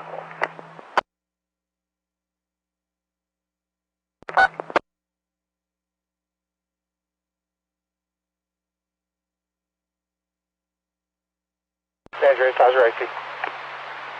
Andreas. You show the forward progress stop. Copy, resource needs. Continue to state engines, cancel the balance. Battalion's discretion. I think it's... Tuolumne, Cal Fire 4420 on duck wall. I think they're talking about the new Columbia fire. Respond to vegetation fire of Harris Ferry Road. Pray that the can cancel with the exception of engine 4454 and engine 4661 continuous. Engine 4454. Engine 4454, copy, continuing. 4661. 4661, copy, continuing. Alright, can cancel battalion 4420, your discretion. Thank God. Andreas 4420, I'll continue for now. Thank God.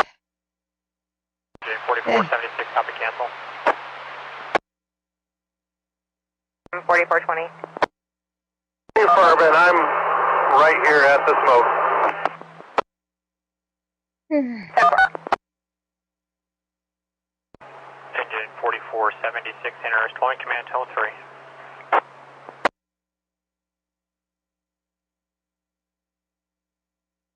Oh my gosh, I got such a wonderful email. Oh, somebody's offering for me to stay with them. 4425, copy, cancel. Training 4425 available.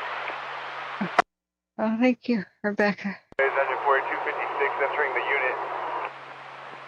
Yeah, Cancel. such wonderful people you are, friends. Oh, 44.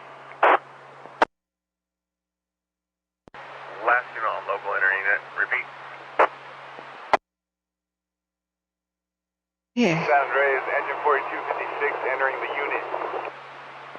Technically, utility companies can be arsonists. Like, the charge for PG&E, if they didn't plead guilty, would probably be reckless arson, which is Engine 4256, enter unit 141.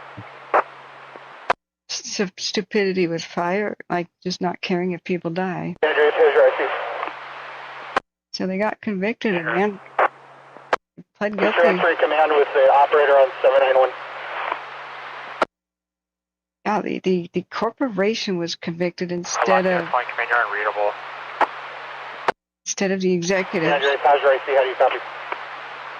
Sorry, go ahead. Passing to command, officer off 791. 145. Okay.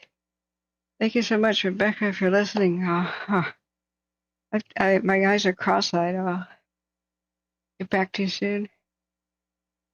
But yeah, this is why I don't like. Battalion 4420. Keep those up. I don't 4420. I don't like. SPD was the first reporting party on this. You want them to wait at scene for you?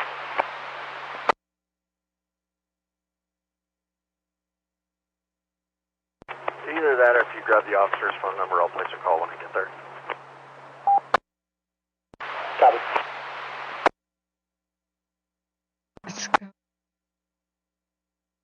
Cal Dash 2, 701, fires requesting we say. I got you, we'll come back. 0146. Tuolumne County Fire. Gotta be a Twitter. Daniel Firecopter is a great person to follow on the Twitter. Tuolumne County Fire or Fire Department. The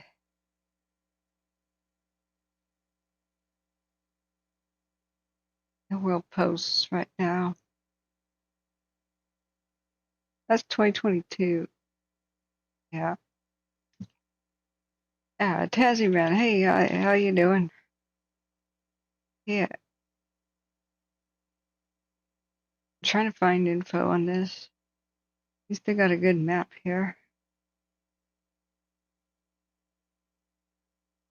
These are evacuation orders. At least it's not red and green like the red green King 612 me. colorblind issue. Yeah, good night, Husky. Oh man, you're heading out for your 12-hour shift for today. You did great for the people, Husky. Thank you for being here for such good duty. Appreciation. So at least the situation in Sonora, Columbia, excuse me, got resolved. Canyon IC, engine 4292 at scene. Do you have an assignment? But the canyon is not resolved. This is still a serious situation. Call me, Frank 2, 1097, Ponderosa Full. Yeah, good night. Thank you, Husky. Sleep well. Or, I mean, actually, you're heading out. I mean, have a good work day. Oh, God. King 112 me.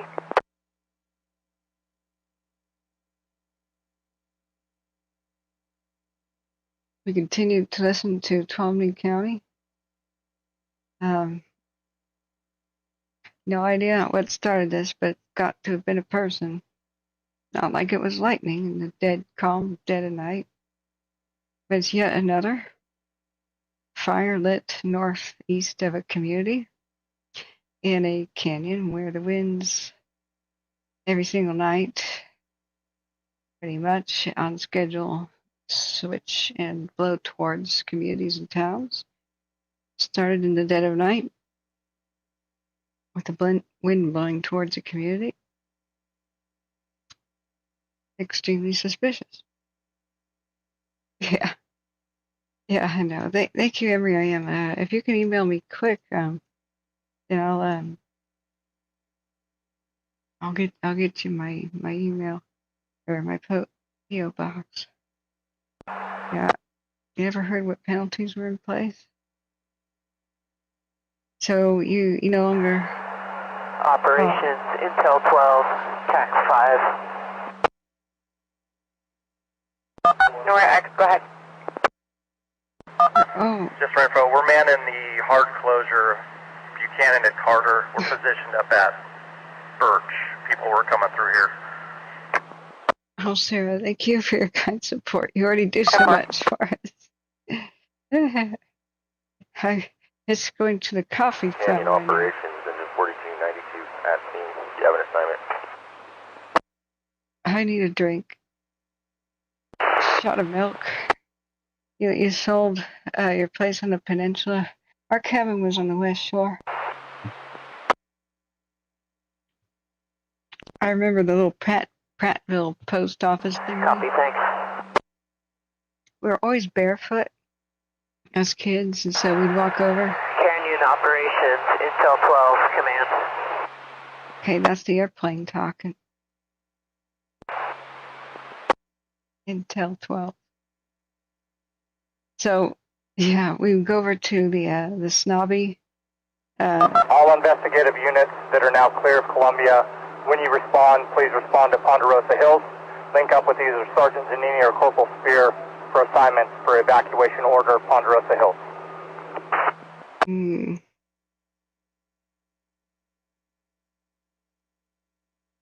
That's just grim. Return to assignment. Evacuating. San Andreas, 9461 Charlie. Ponderosa Hills. I should tweet that I'm covering this. OES Intel 12 is trying to get a hold of you on TCU local. Yeah, Firmware on the radio with him now, thank you.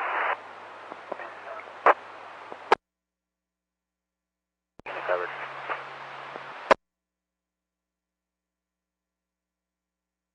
S5 confirming you're clear of Columbia and en route to Canyon Fire.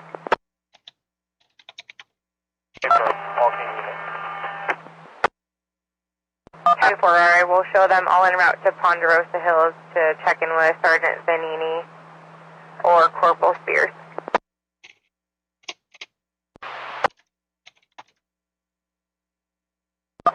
Tuolumne 1627. 1627, go ahead.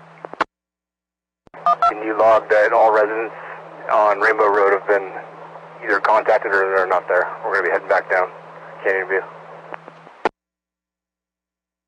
10-4.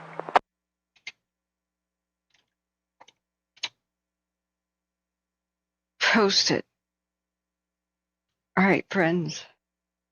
If you do me the honor Tuolumne King 5 on West North. of sharing this on your Twitter, hitting the share button amongst yourselves, not just the heart button. Thank you. Cassie started it. Okay. King 5, go ahead. Please update in CAD when possible the evacuation orders that you've given and a dispo, whether people were there, not there, or they refuse to leave.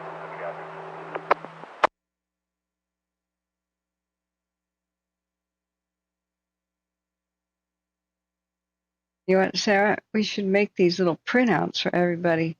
I thought about making a printout book for the public. Like here's... S8, Tuolumne, I covered you. Can you repeat that traffic to make sure everyone copied? All Tuolumne units given evacuation orders, S8. Please update the CAD of the addresses that were given the orders or warnings and what the disposition is, whether they're there, not there, left, or refuse to leave. What does update the CAD mean? What's a CAD? I thought a CAD was like a womanizer. So I thought about this, Sarah, making little printout guides. A, for like, put it in your glove box, how to create an evacuation plan, you know? Like your map goes here in the booklet thing. King 5, Tuolumne, did you have traffic? Hey, for Rouse, this is Bison. I'm clear for the Columbia Fire, 1049 to Pondo.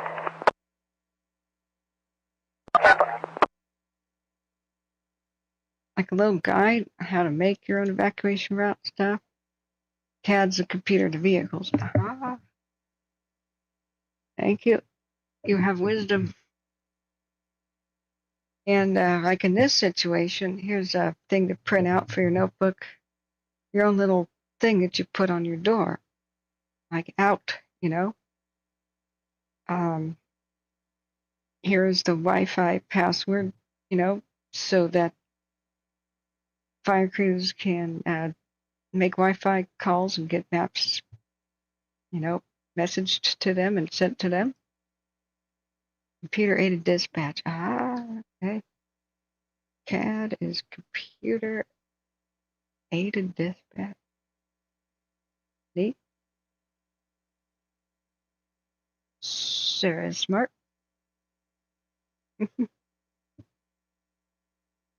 And it would say, you know, we are out. Here's a Wi-Fi password, firefighters. And time, you know, like just fill in the blank real quick, stick it on your front door. And whether or not you had 4676 at 0156. the ability to get your animals out. You know, like they'll see a chicken coop in the backyard. They don't need to go take it if you took your chickens, right? Tuolumne 1736. But please save the chickens. 1736, go ahead. I will be code 3 from Willow Springs to the IC for the fire. Yeah. Code 3 means lights and sirens flashing, getting there ASAP. Call, S8. Good. Respond to Ponderosa Hills. There's an evacuation order for Ponderosa Hills. Link up with Sergeant Zanini or Corporal Spear when you get there. Yeah, like a pre-made. 10-4. The pre-made printout. You put it in your own little book. You know, get your own little notebook. You know, it's got your these loops undo. You know, little notebook thingy. It's not quite like a binder, but you could make a binder out of it.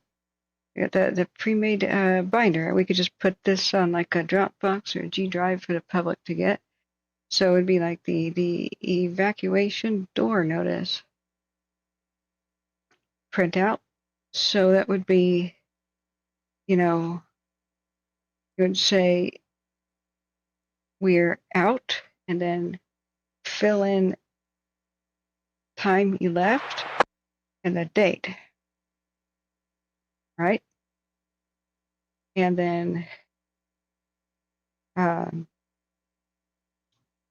Wi-Fi name, password.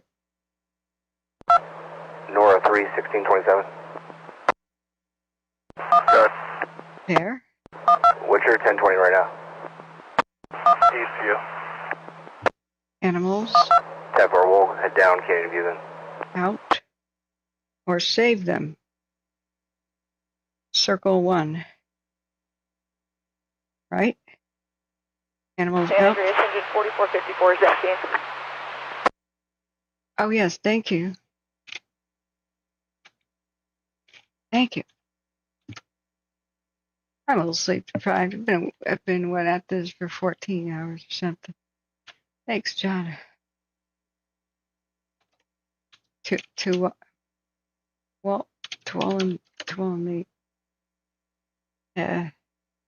What is our feed? Public safety.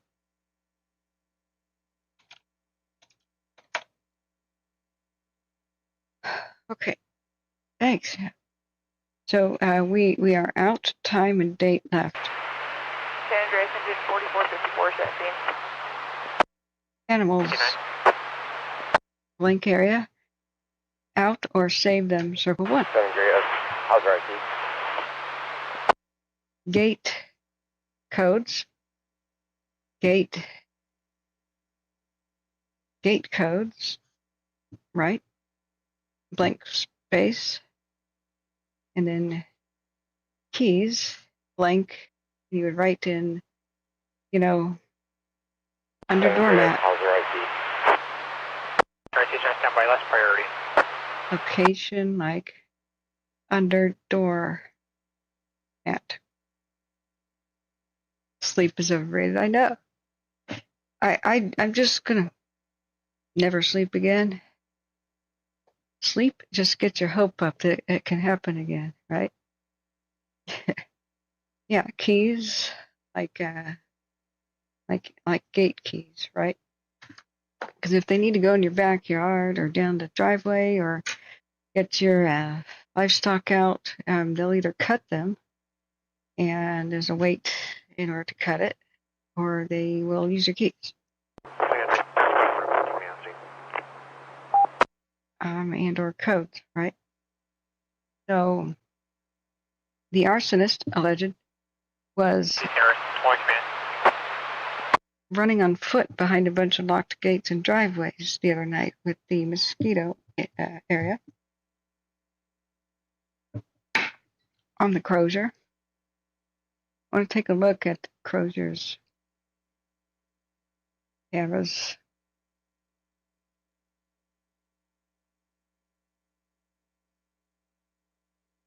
Not a lot to see there, other than just like blob San light. Andreas, engine 751. Released by the IC, 751 is available. 020. How are you, Nick? Doing okay?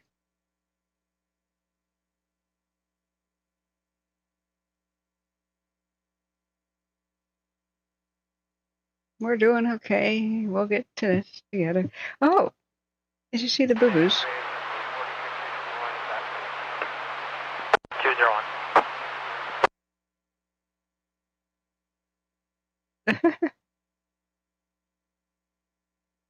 vultures.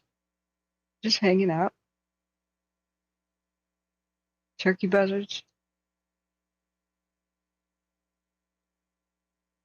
You know, just hanging out.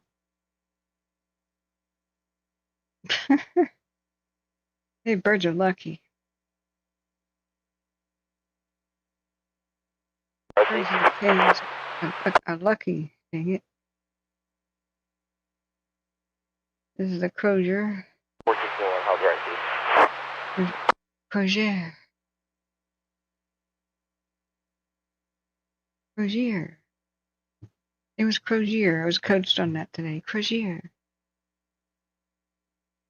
As the headlights and responding units tonight.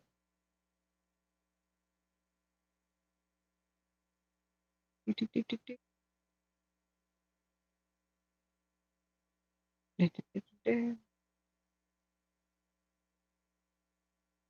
see the wind change direction.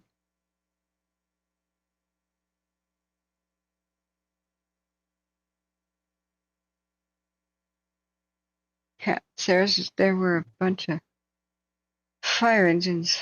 That doesn't highlight me, by the way. Yeah, there should be a pop-up to my name and you gotta select pop-up. But yeah, there were a bunch of fire engines and police racing around Tahoe tonight because people were calling 911 thinking the Crozier fire was, the smoke was a local news start. Well, on the cams it looked like that.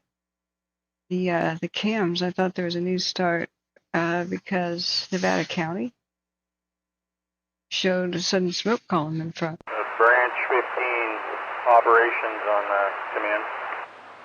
Yeah, I know mobile don't work. Operations Branch 15. I know you're just getting oriented with your branch, but do you see any need for a dozer on your branch? I will here in a little bit, but it's going to take me an hour or so to find him access and make sure it's doable. It'll take an hour. I copy, and just for your planning information, as your strike team comes in, I'll just give them to you on your branch. Yeah, I copy. Yeah, but it'll take an hour. San Andreas, Hertz Dozer entering the unit, Highway 49. To find a way for dozer access. Jeez, fire access roads, guys, is what we need. Seen on local, repeat your identifier.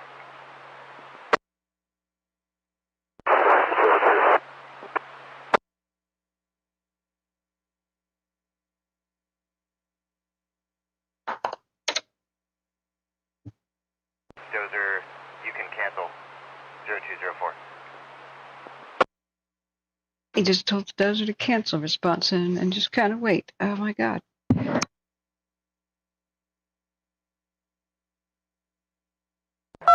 Tuolumne 1736, 1097. Alas. 1736, 10-4. Okay.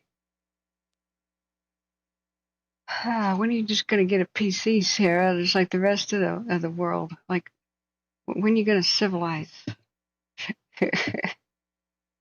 Look at the Crozier with Placerville in the foreground. Yeah, but not in South Lake Tahoe. I was trying to be patient with the lack of awareness was what was going outside of our basin puzzle. Oh, the people in South Lake Tahoe didn't even know that Placerville was like biting its fingernails off because it had a nuclear mushroom cloud above it, like right there. Really? Well, okay, I get the joke. There's a certain stereotype about the Tahoeans, right? But no, you don't want no stinking PC. Yeah, well, look, time is running out for you to get one. Because if you don't get a PC, I got a policy. Mac people just can't be my friend. Okay, you just can't be my friend. Yeah, I'm not part of that tribe. Okay, you're like foreign invaders on my territory. You know, you're a Mac and I'm a PC. You do have a PC. Finally, you do. That's why I couldn't take any audio for any of the video that I was shooting because the stupid retarded Rode microphones that I bought needed a PC, not a Mac, not an Android, not an iPhone, a PC to do a quick firmware update. But you don't use the PC, you use your MacBook.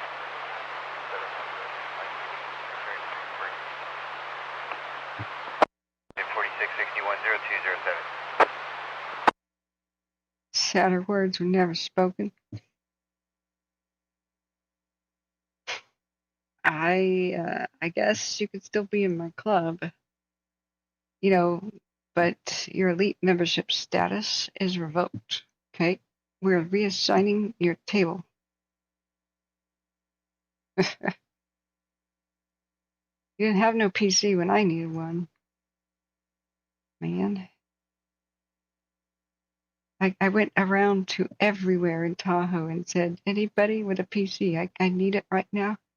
Went to the computer, like, PC repair guy, and I was like, I just need to use any one of your computers. There's like 10 of them on a shelf to update the firmware of my little Rode microphones, please. Just need a USB thing. I will give you $25 right now, $50. Ma'am, I'm working on somebody else's PC right now and I'm busy. Okay, like here. Do you know who I am? I'm the Catherine. Okay, I helped your community with the whole, North 3, 1627. Caldor. Does this mean anything to you? Do I have any? Did you guys hit Horizon Court?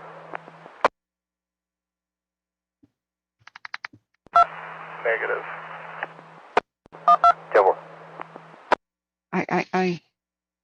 I am the Call me Catherine. 301-1097 Pondo. 301-10-4. You know the Catherine, well the Catherine. Maybe you've damn it, you never heard of me. But maybe you like money. Can I quickly update the firmware of these microphones because I'm here. And there's a blizzard coming, and I need to interview people real quick in Tahoe about the Caldor experience. And can I just give you money for this real quick? He goes, you're not in line next. You could leave the microphones here, and I'll get to it, and you could pick them up in 2 days. I'm like, oh, for God's sake, it'll take 15 seconds. That was the PC repair shop guy. So I go into casino. You hook me up with the free room and board. And I said, can I use the PCs like in your office for? S5, you had static. I'm confirming you're 97 Pondo. Was there another unit? Yeah, TJ, no, not really. Call me S5. Kings 5 and 6 are with me. Not right now, because they were already over the other fires, and so the pilots have run out of time to fly for tonight. There's very few of them, TJ. I wish the nighttime helicopters tonight were available. They can do that for other fires, but usually they're extremely expensive. There's only a couple of them. There's just, the state has a couple of Firehawks, and so the pilots can only fly X amount of hours per week and X per day. And then they're grounded for like the next day and they can't fly. And it interrupts their flying service. California needs, and America needs like 500 nighttime helicopter pilots. But what we get is like, there's like 8. Between the private ones and the state, there's like 8. Period. You know, a lot of these fires just get bad because of stupid budgetary issues like this. Go ahead. It's not in the budget to prevent fire. We'll be en route to the city. It's just in the budget to waste billions fighting fires that could have mostly been prevented and not gotten very large. Yeah. So we were looking at the, the the nighttime helicopters working the gotta put my filter back on. San Andreas training 4427 at the end of the canyon. Training 4427 at 212. They were on this Crozier and the park, but they were already timed out for the night. Just kind of heartbreaking about this.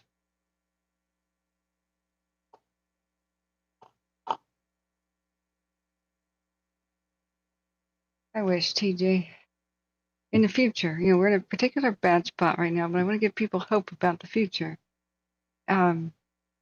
Aircraft at night working the fires like they do during the day, wildfire fighting will become trivial. I mean it. 702, talking on. It's like do you need fuel? Negative. Copy. Operation. Fires are weak and Site 9422 start division start. Just start sending them down when they show up. Yeah, perimeter, you got 2 of your engines heading down towards you now.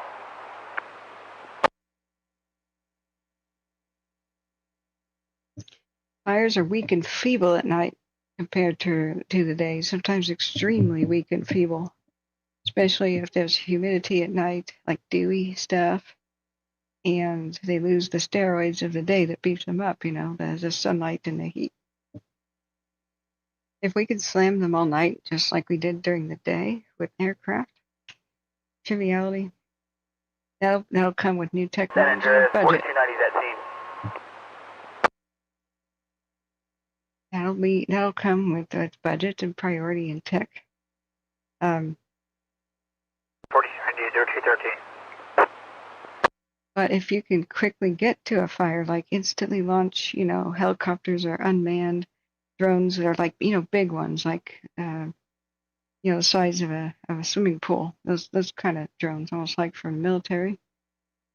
If they can be launched and quickly get to a fire within minutes of it being spotted, and then assess it, scan it with thermal cams that we can see from a distance, launch a bunch of drones behind it that have like dry chemical suppression for fires.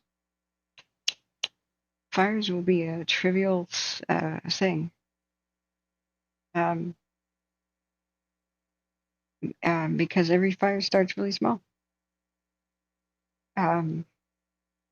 You get weird exceptions like chemical plant explosions, but we're talking about your typical explosion, your typical fire. It's just getting to it real fast, getting eyes on it real fast, assessing it, quick response, and then quick access. So if aircraft can be doing stuff, especially with dry chem kind of things, there's plenty of chemicals that can be launched like grenades. Even stuff like baking soda puts out fires by depriving it of oxygen. Some of them are pretty environmentally damaging, like halon, but they are in gas stations, to just prevent a gas station from exploding, So they're the rooftops of gas stations.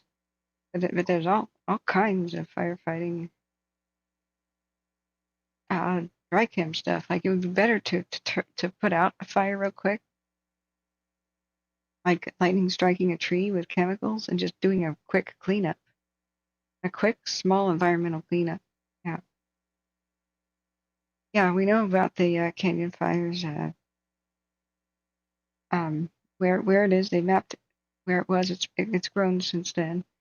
And so you got the wind coming out of the northeast, blowing to the southwest. It's kind of gentle, thank God. So we see that the fire has come over this ridge. Here's the town of Tuolumne. They're evacuating everything from here to here. And over here, the sun noticed the Miwok Rancheria. You can kind of look at you can see it better here with the evacuation map. Here's Tuolumne, the town. So we can see it clearly come over this ridge. from one of the cams. But it's on the other side here. Should have gone door to door quickly here first. So the individual streets, Miramonte, Buchanan, Sunrise Drive, this is where they really started their door-to-door evacuations immediately. And they moved it on down this way and up this way to the old Buchanan Mine and Grizzly Mine Road and all that. So it's going to be on this ridge.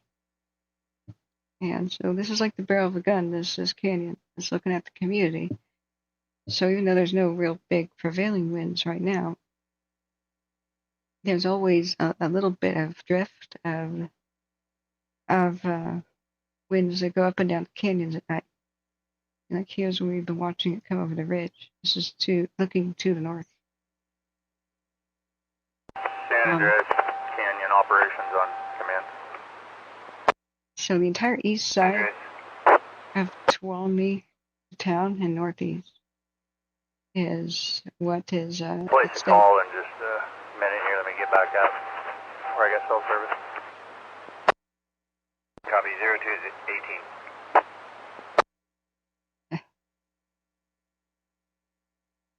At least it's moving somewhat slowly. If this was wind driven, it'd be in the town by now. It's highly suspicious how this happened in the middle of the night. Pretty clear, calm night. It's not like somebody was towing a boat after midnight or 11 p.m., you know what I mean? Yeah. That's what we hoped, TJ. That's what we were hoping for. You're saying they would, if it's burning towards the city, as long as it doesn't reach it, it'll probably blow back on itself by lunchtime and they get put out quickly. It's just on this big hill. Like, do they have any roads up here? So that was what we were hoping for the other night when the Crozier broke out.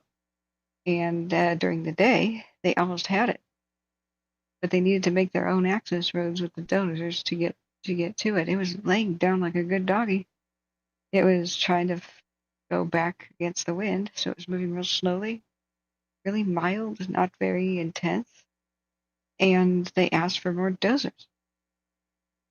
The answer was no. No dozers for you because all of them are on the park fire. There's no real availability. There's no way to get them up there in time right now. All the roads are so crap to get up to where the mosquito community is.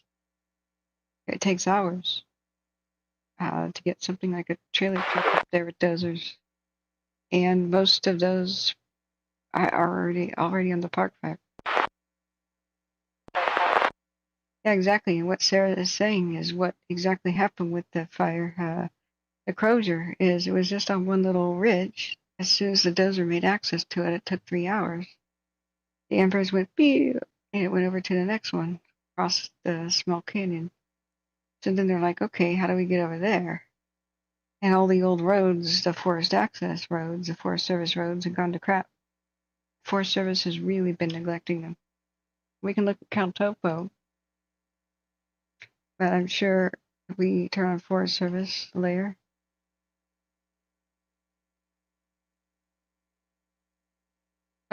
there's like no roads. There's just one at the ridge top.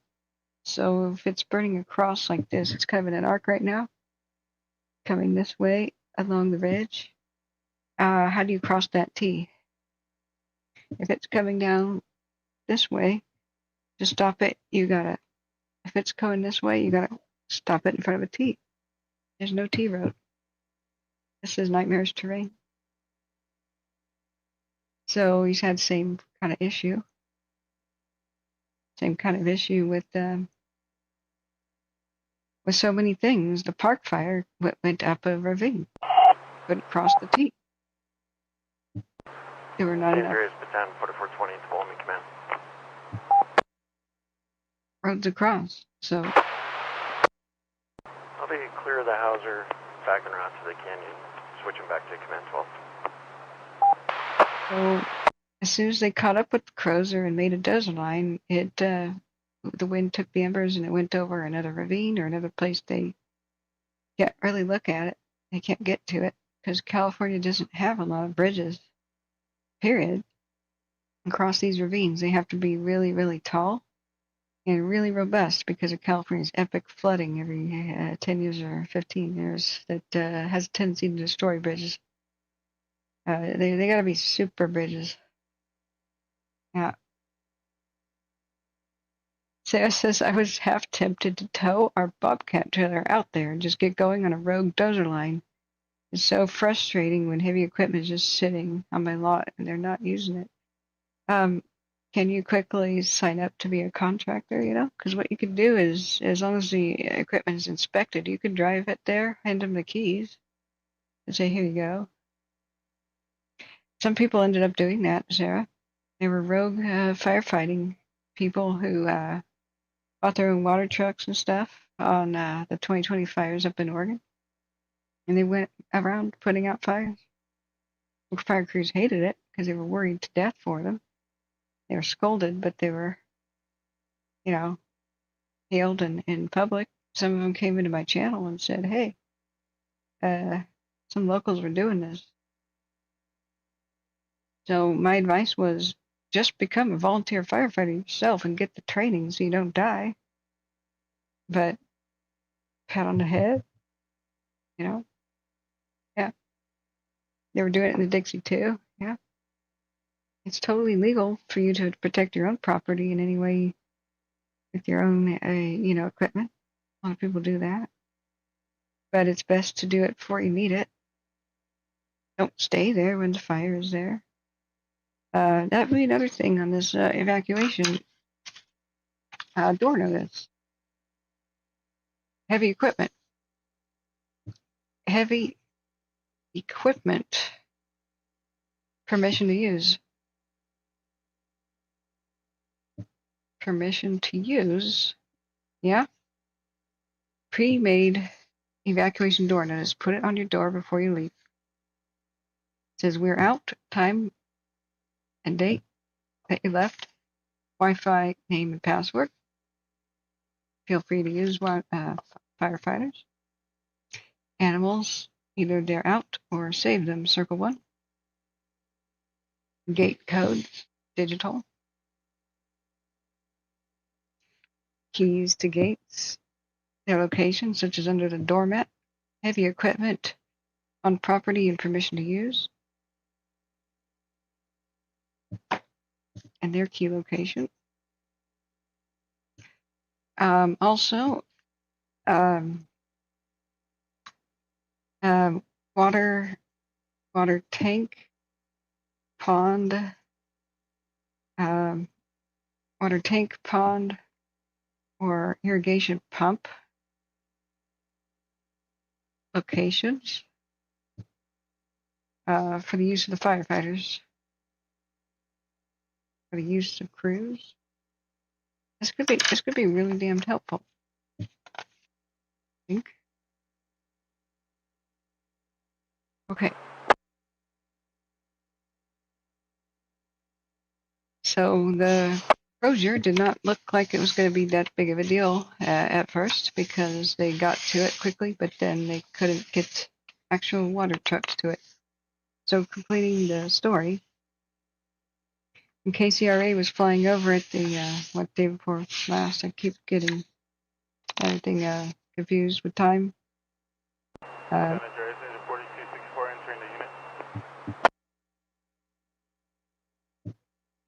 They got steps away from the fire and couldn't get water there. 42640226. Part of the reason these fires weren't that huge in the earlier 20th century is we had awesome fire access roads and maintained forest service roads, but it's been out of the budget, and in EnviroNet cases, the extremists, ones that embarrass environmentalists like myself, say roads are bad. They're all bad. They just lead to development. Wherever a human goes, destruction is to follow. So we should destroy roads in the wilderness and give it back to nature. And they actually try to sue the Forest Service and BLM and stuff for putting fire access roads even during wildfires.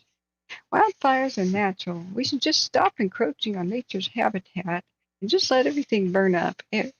Nature takes care of itself. Why do we have to interfere? Nutcases. We all just have to say no to extremism. No clear cutting and earth raping stuff, Mike has a big policy. And then none of the other extremist stuff, such as no roads and never cut down a tree. Like sanity is in the center, where it used to be. We can all be happy if we just don't listen to extremists.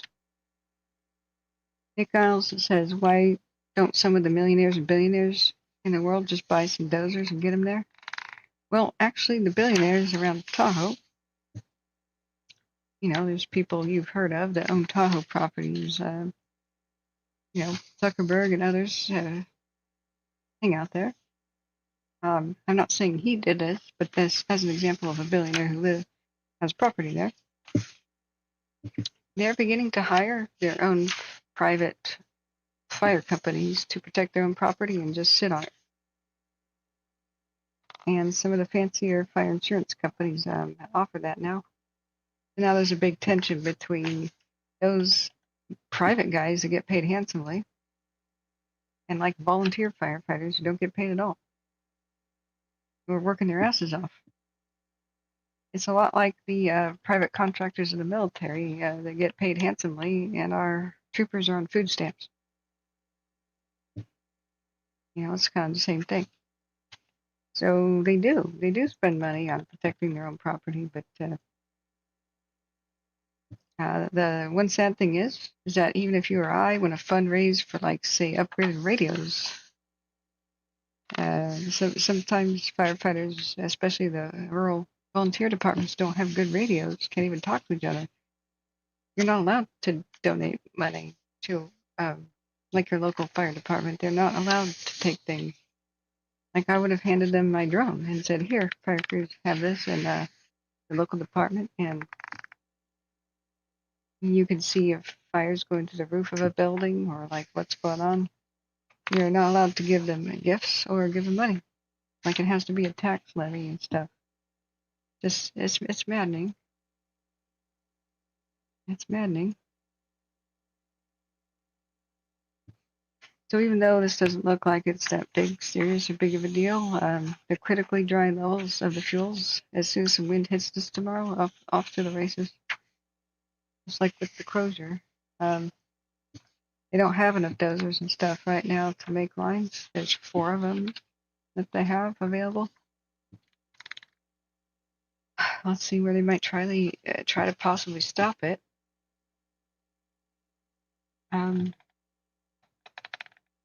Not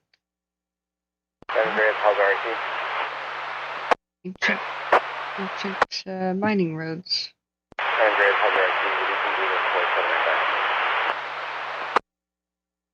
This one doesn't even seem to really exist. There's no bridge here. It's just a river ford, presumably. Fire trucks should, like, drive over the river or something here. Don't assume there's actually a bridge there. Like with the Caldor, it looked like there's all kinds of ways to get down to the fire, and when I tried to drive it myself, I found out, and locals told me, oh, there's no bridge at the Caldor by Omo Ranch. Like, I'll show you. So the Caldor started, I never made it there. It was a rat maze. You go past Omo Ranch Road and you go down here. And there's a Consumnes River down here. San Andreas, Freedom 4795, put available per IC. 47950-231. Let's see, where's Grizzly Flats and all that? It's coal station. Henry's Diggings, let me orient myself. Meadows over there. Yeah, it was like down in here somewhere. These are ancient gold mines, most of which are totally abandoned. And if you go turn on shade relief, you can see like the little old mule trails and stuff. All these little scratches are ancient paths, many of which have trees growing all over them right now. Like you can see the old mines and ancient roads down to them and stuff. Just a total and utter rat maze. I drove for hours down here just to find a dead end to go back, to go forward. 3-foot deep ruts that you couldn't. I had to try to straddle my car across, and if I did it wrong, I was going to fall in and break my alignment and my wheels. Just absolutely horrible. Like Jeeps could really not pass a lot of this stuff. And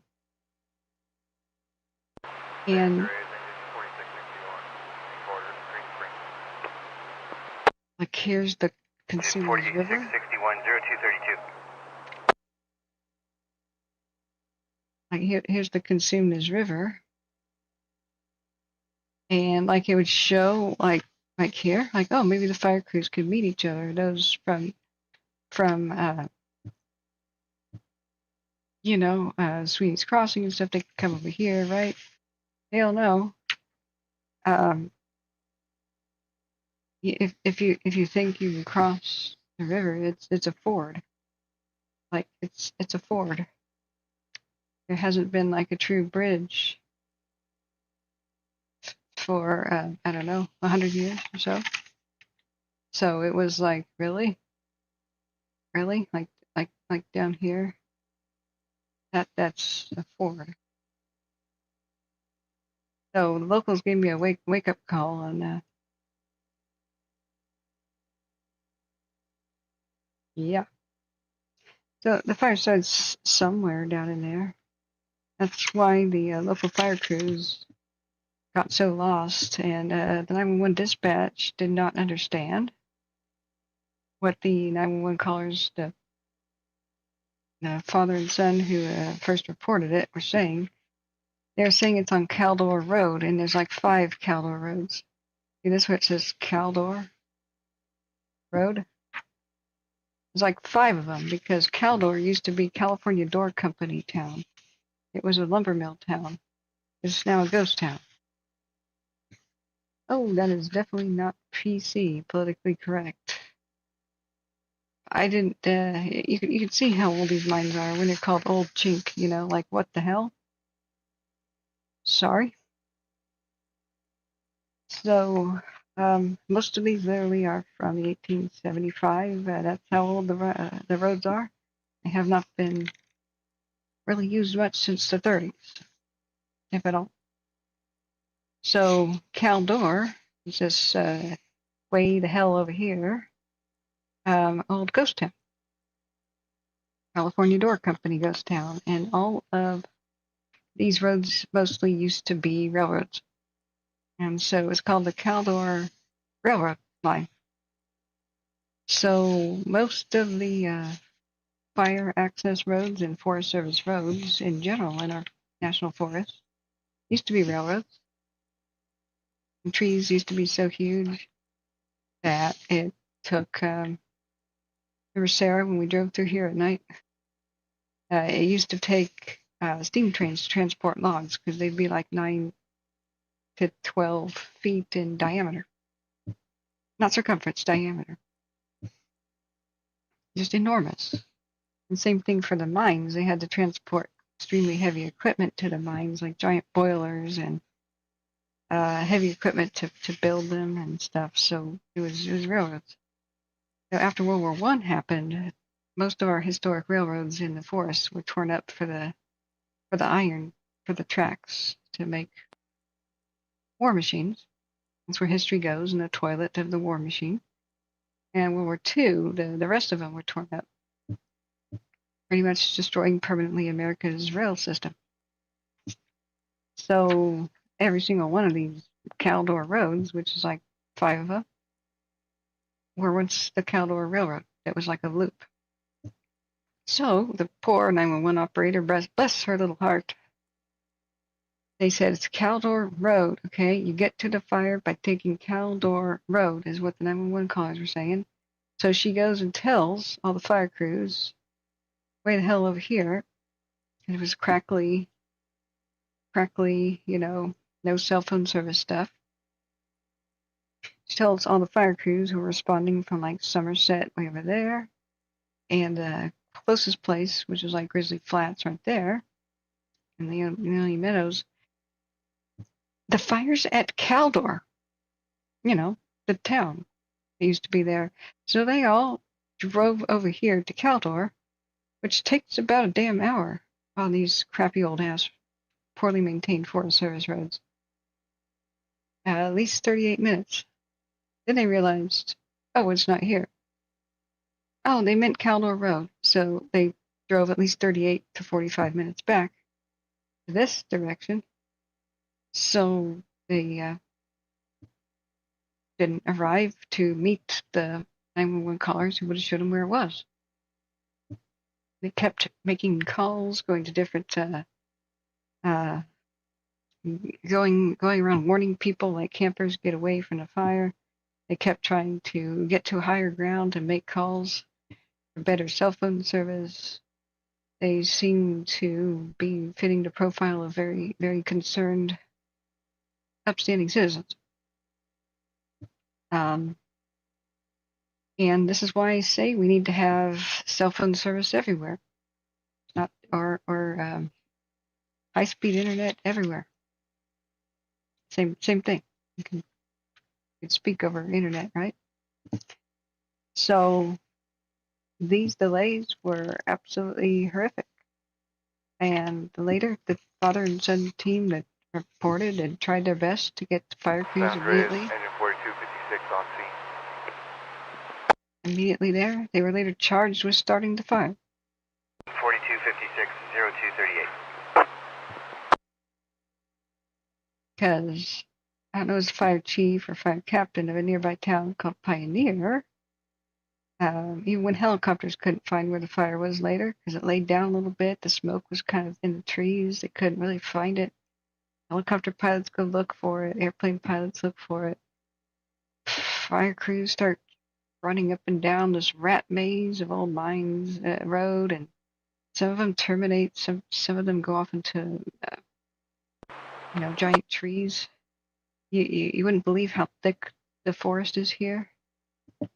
It's so thick, the bushes and stuff, that a deer can't even push through. And if the poor thing tried, it would end up bald on the other side. Just. You can show us responding to the canyon incident. Can I get a confirmation on the TAC channel? It's just absolutely nuts. Switch to Command 12, Tone 7, TAC, CDF TAC 2, and CDF TAC 5. So this is how bad, access, and they had to make their own desert lines for the Caldor and all this stuff.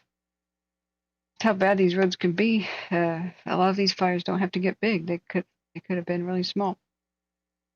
So the point is about here is it stinks to high heaven. None of the locals. None of the locals really believe the father and son started. 54 release. Started it. They got. Confirming engine 4454 release. Okay. 240. I mean, they didn't act like guilty party. They acted like upstanding citizens. But the fire chief or captain of the Pioneer, which is a town somewhat nearby over there, suddenly he navigates expertly this rat maze of mine roads, goes exactly to where the fire started, and then says, oh, I found out why it started. Oh, it was people target shooting. Tuolumne Norex on duck wall 2, radio check.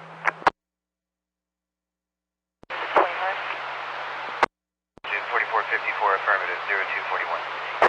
4454. Target shooting.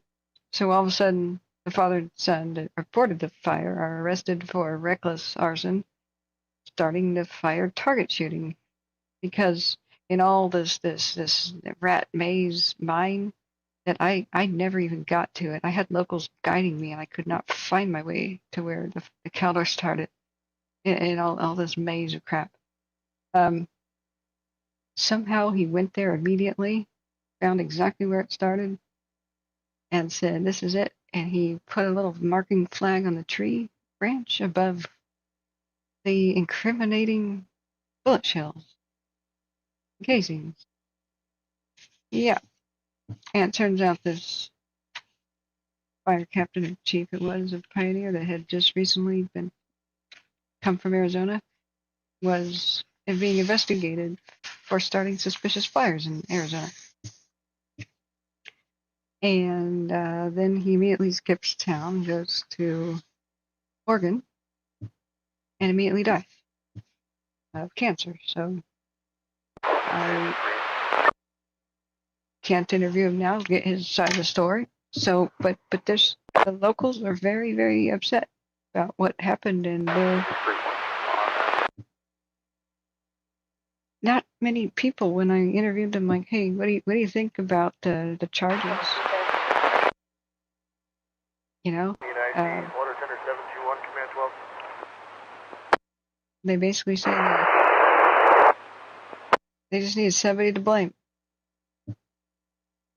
Is Water Tender, call it Canyon, I see, go ahead. Yeah, Canyon, I see this is Water Tender 721. We're en route. What's your wishes? Come all the way up into Butte County Road for the roadblock and call there on CDF time. But 721. it doesn't matter that fires will start for various reasons. We need fire access roads, and in order to fight them when they're still small. The Caldor was small for like 4 days, right, Sarah? We need to have quick access roads everywhere.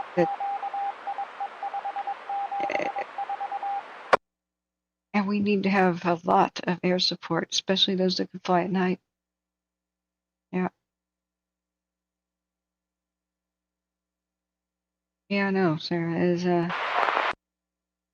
Then there was the squabble thing that happened. Colson Aviation wanted to do, I think, nighttime drops on it. And so CAL FIRE said, it's our fire. It started on state land. Forest Service said, no, it's our fire. It started on National Forest land. And they fought over it. And they both told Colson Aviation, no, you can't fly because they're not going to pay you. We are. We haven't approved you yet. So Colson Aviation went home with their nighttime helicopter Chinooks, and they went to 60 Minutes, and there was this expose on the TV, and I just couldn't believe it. CAL FIRE wanted to get the money to fight the fire. If it started on their land, they would get the money, or more money, I guess. And if the Forest Service, and they get to fight the fire the way they wanted it to. They have different ideas. Very different ideas in the Forest Service about how to fight fire. And the Forest Service, likewise, doesn't like CAL FIRE. It's like Shia and Sunni Muslims, kind of. They have different ideas on things, don't get along. And they wanted to call the shots on how the fire was fought. And so fire just sat there politely for a few days, and the wind picked up out of the south and blew up over and destroyed Grizzly Flats in an instant. So we can fix all this, though. We don't need to be depressed. We can fix this.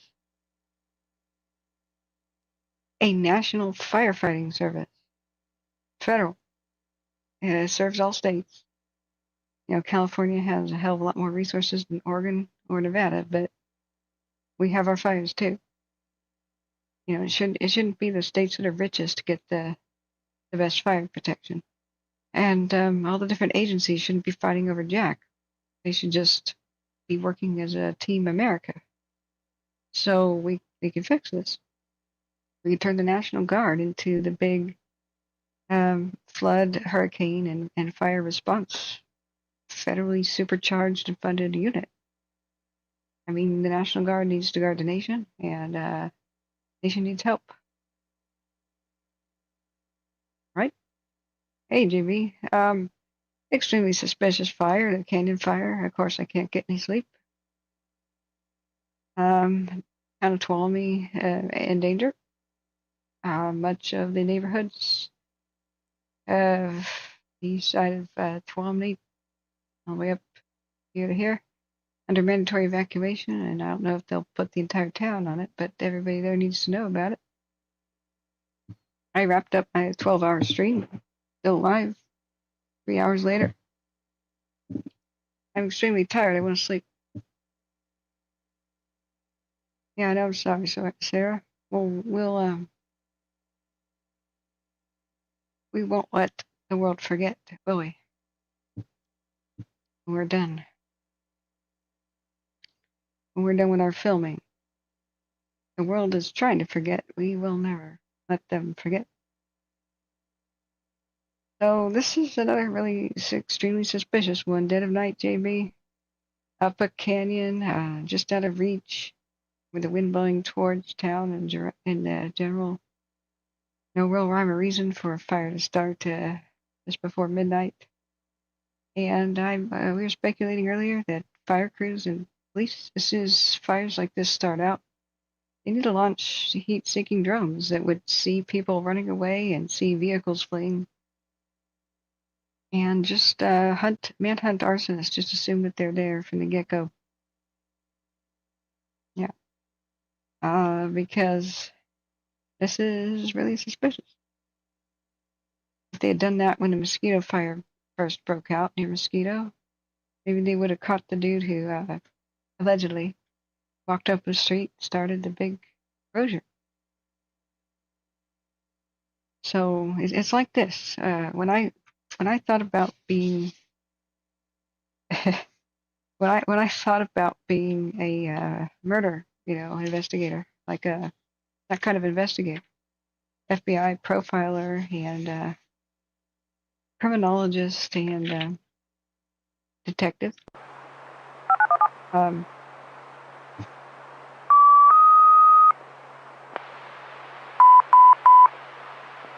Facility 4454, respond immediate need to the canyon incident, Buchanan Road and Canyon Drive in Tuolumne City. Check out command 12 at 0249. The what incident? Immediate need for Buchanan Road or what? So yeah, JB, another fire nearby in Columbia broke out behind a mini mart too, just after this one. JB says lightning sleeper arsonist creeper. Yeah, nice ride. What was I just saying? I'm that tired, friend.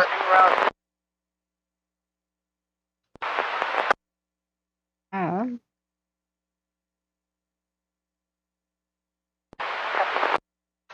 don't know what to say anymore. I was just about to go to bed, and so when I say, hey, I'm going to sleep, that's funny, right? That's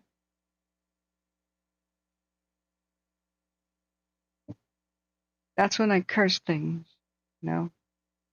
Hey, Frankie's Negatives says, good evening, morning. Great radio coverage in the background. Any forecast for the Parker Crozier? North and south of Truckee, smoke was kind of bad yesterday, affecting me and at the regulator big. Did you just change your name? You were at the regulator. You were the regulator before, right? I don't like it when people change their names. It kind of freaks me out. Oh, we found out something, JB. One of my best mods who used to mod for us, who was great. It's all right. We can't predict anything on the park or the Crozier until the next couple days goes by. These are critical make or break moments. It's kind of like, does D-Day succeed, right? How do you predict the rest of World War II? Well, we got to wait for D-Day to happen and see if it's 100% successful, right? I'll get back to people on that. The mod that I had that ghosted us just kind of went bye-bye and was never seen again. Who was one of our best mods, had come back as a guy with a changed name, with a different account. I know it's a different account because he was still on my mod list, so he would have had a wrench, right? So he makes a third YouTube account, and he's been here the whole time. Hey, you're welcome, regulator. He's been here the whole time, being helpful in chat, like super helpful. I even said, would you like to be a mod? And he didn't answer, really. So today, JB, when in my neck of the woods,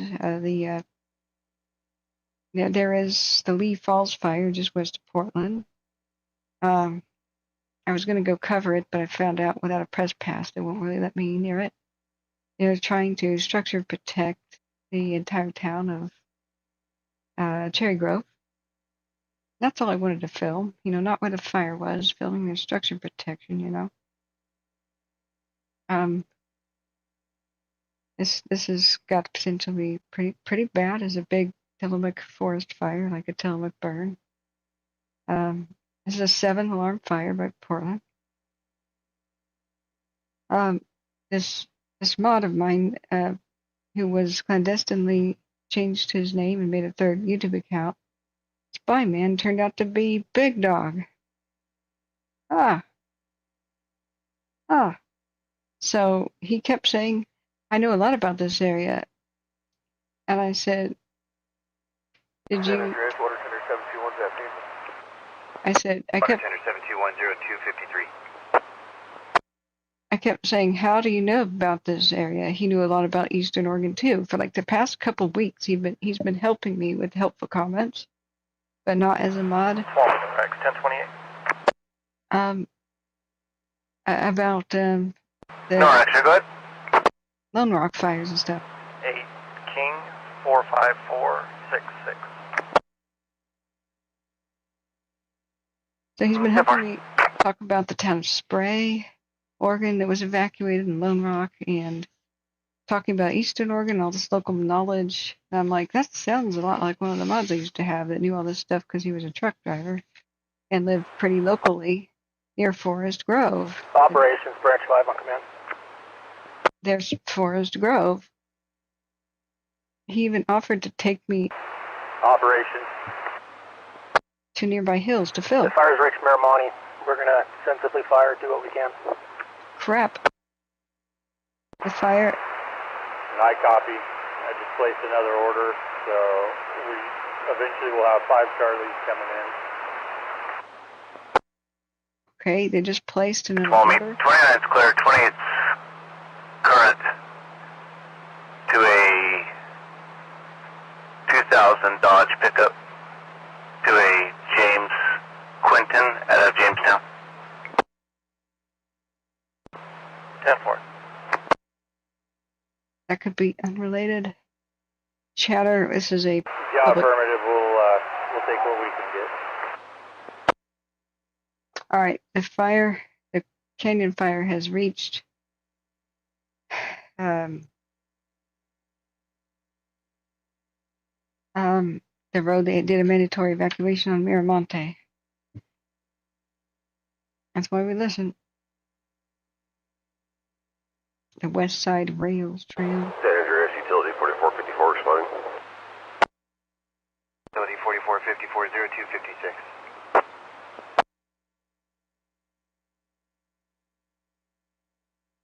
Okay. Remember to like and subscribe if you want to ever find us again. Okay. Branch 5 on command. operation. Go ahead. Do you have enough engines in there, or I could try to do immediate LG if need be? Let's do immediate LD. Yeah, not enough engines, but the problem is the roads. We have enough engines, but we can't get to the fire. Yeah. I really don't want to put any more engines up Miramani right now. I copy.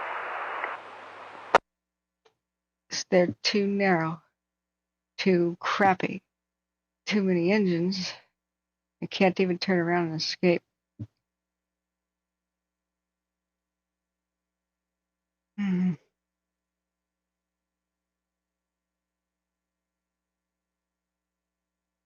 Has the Google car, no, of course not, it never came over here.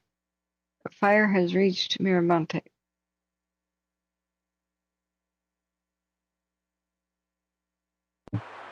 Here though, here. Training 4425, IC on command. Here. 5 Charlies or 5 Type 3 engine strike teams, so 25 different engine companies are on order. Holy crap. Hey, Frankie's Negative says best channel on YouTube for fire coverage. Been subbed for a few years now. Hoorah. Thank you. Please thank the mods too. They help enable this. Training. IC on command. I can't run this flying circus alone. Ah.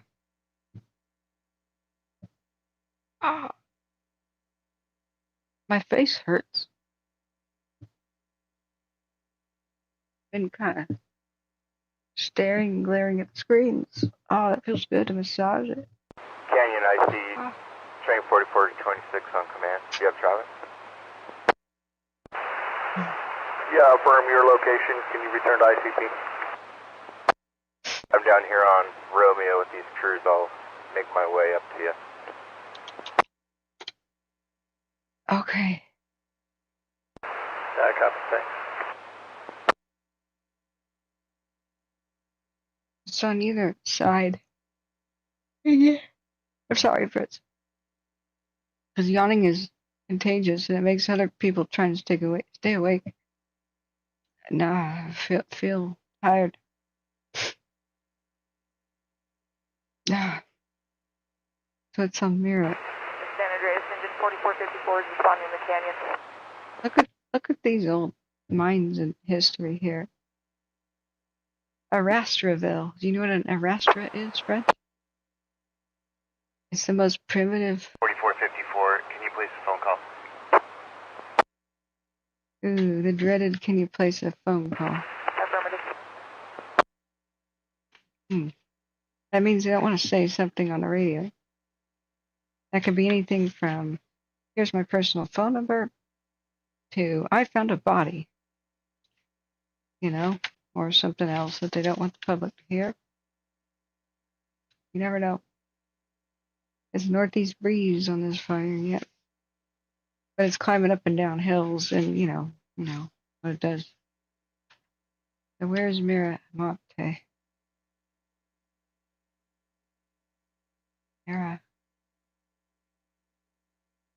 Miramonte. Why not label the roads Forest Service? What is your issue?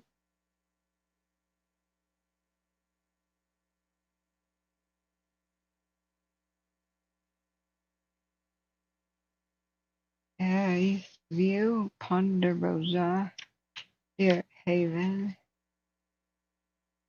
West View, Enchanted, Rainbow, Miramonte. There.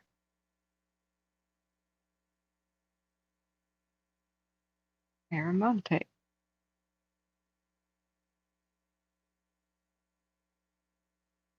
Maybe they mean the end right here. That would make sense. Heat detection.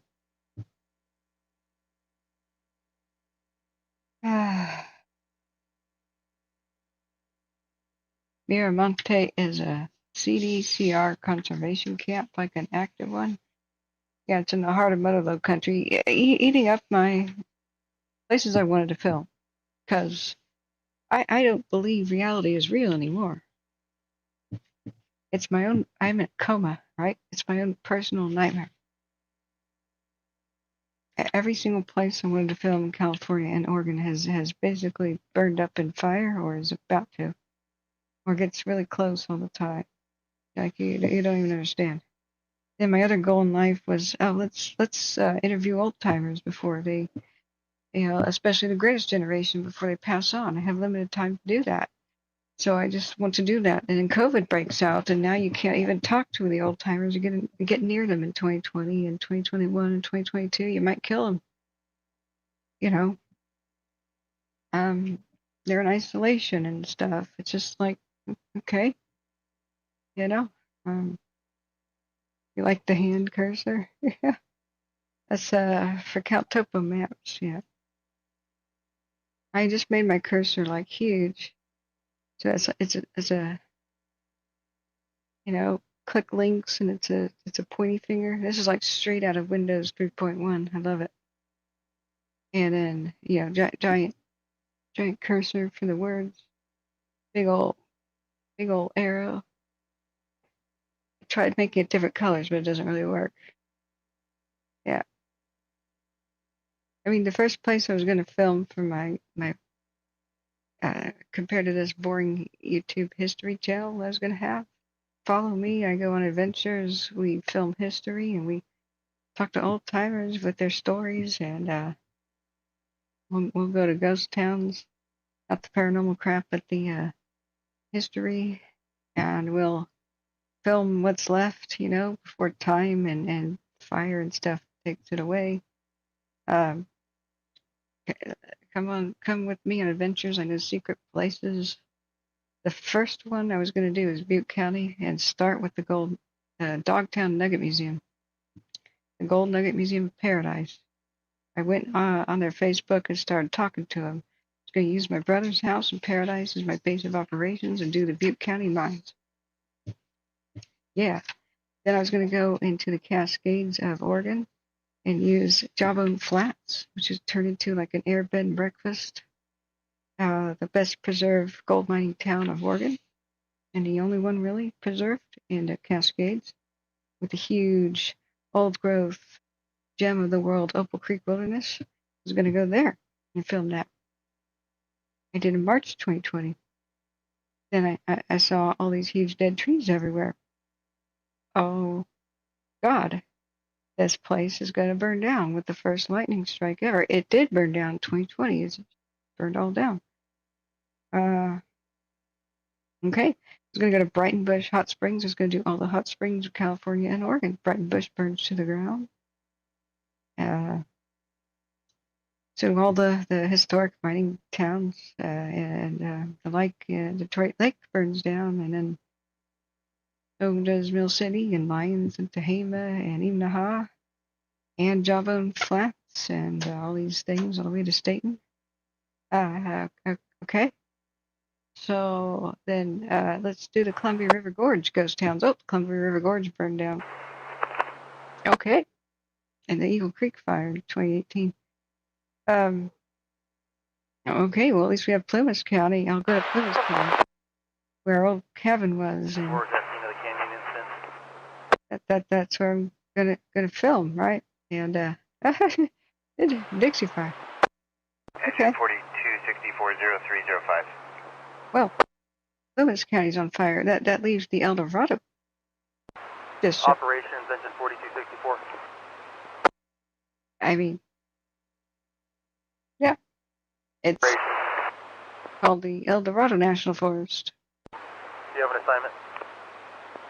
Because that means gold. It's got ghost towns like the Caldor in it that I need to go film. Oh my God. Just confirming 4264.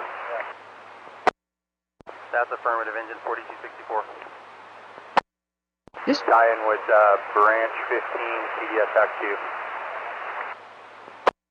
Branch 15 CDF TAC 2. What's his location?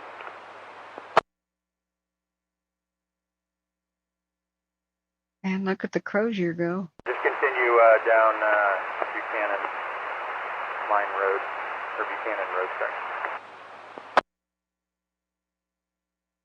Engine 4264, copy.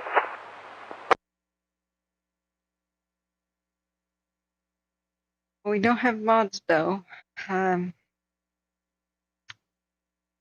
Tell people about their evacuation. I wish I had a 24-hour crew, you know. But they need to rest too. We're all kind of spent. We've been live almost every waking hour. At least I have since June 6th. Except for 2 days off, I guess.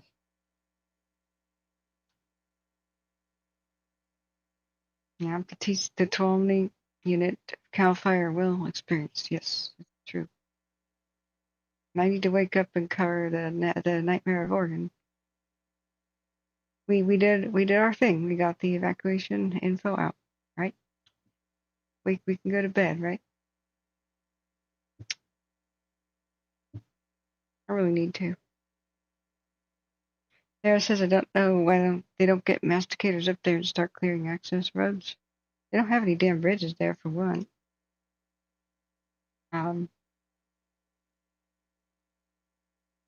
The Forest Service map. Look at this huge canyon. It's the same thing. Same problem with everything like the Caldor and the Crozier is where are the bridges, you know, across the canyons. California needs to invest in some big ones, and if the one had been completed already by Mosquito, that would have been a done deal. But it's not done yet. Instead, they literally have a bridge that's been there since 1859. It's made out of wood and can accommodate exactly one wagon or a Model T car. We did. We got the evacuation orders out. I don't know if anybody there was actually listening, but we got them out live on the air. Today, JB, with the Cherry Grove, Oregon, there was a live broadcast of Coin 6 News, and I love those guys. They featured me before in news stories. I'm tight with them.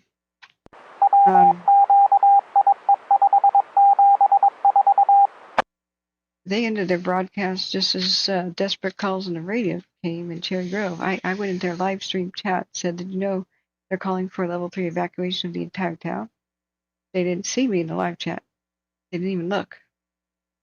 I said, oh, we got questions in our Facebook page right now. I'm like, look at me.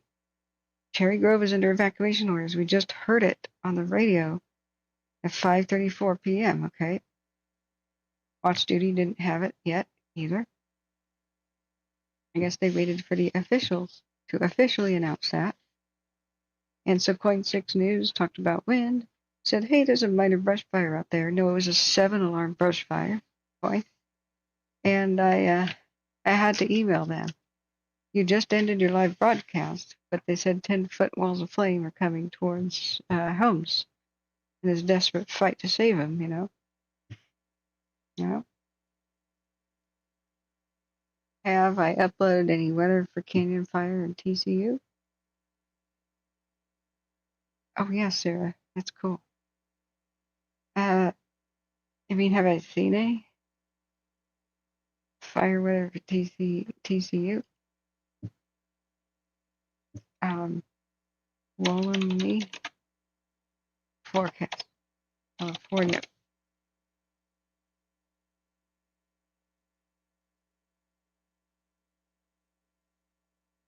Hey, what? It's not Tuolumne Meadows, is it?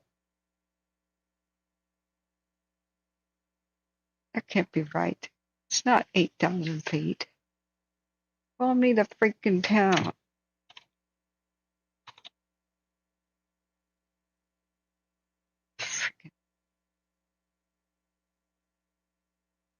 Does Mount Elizabeth 4,942 feet sound better?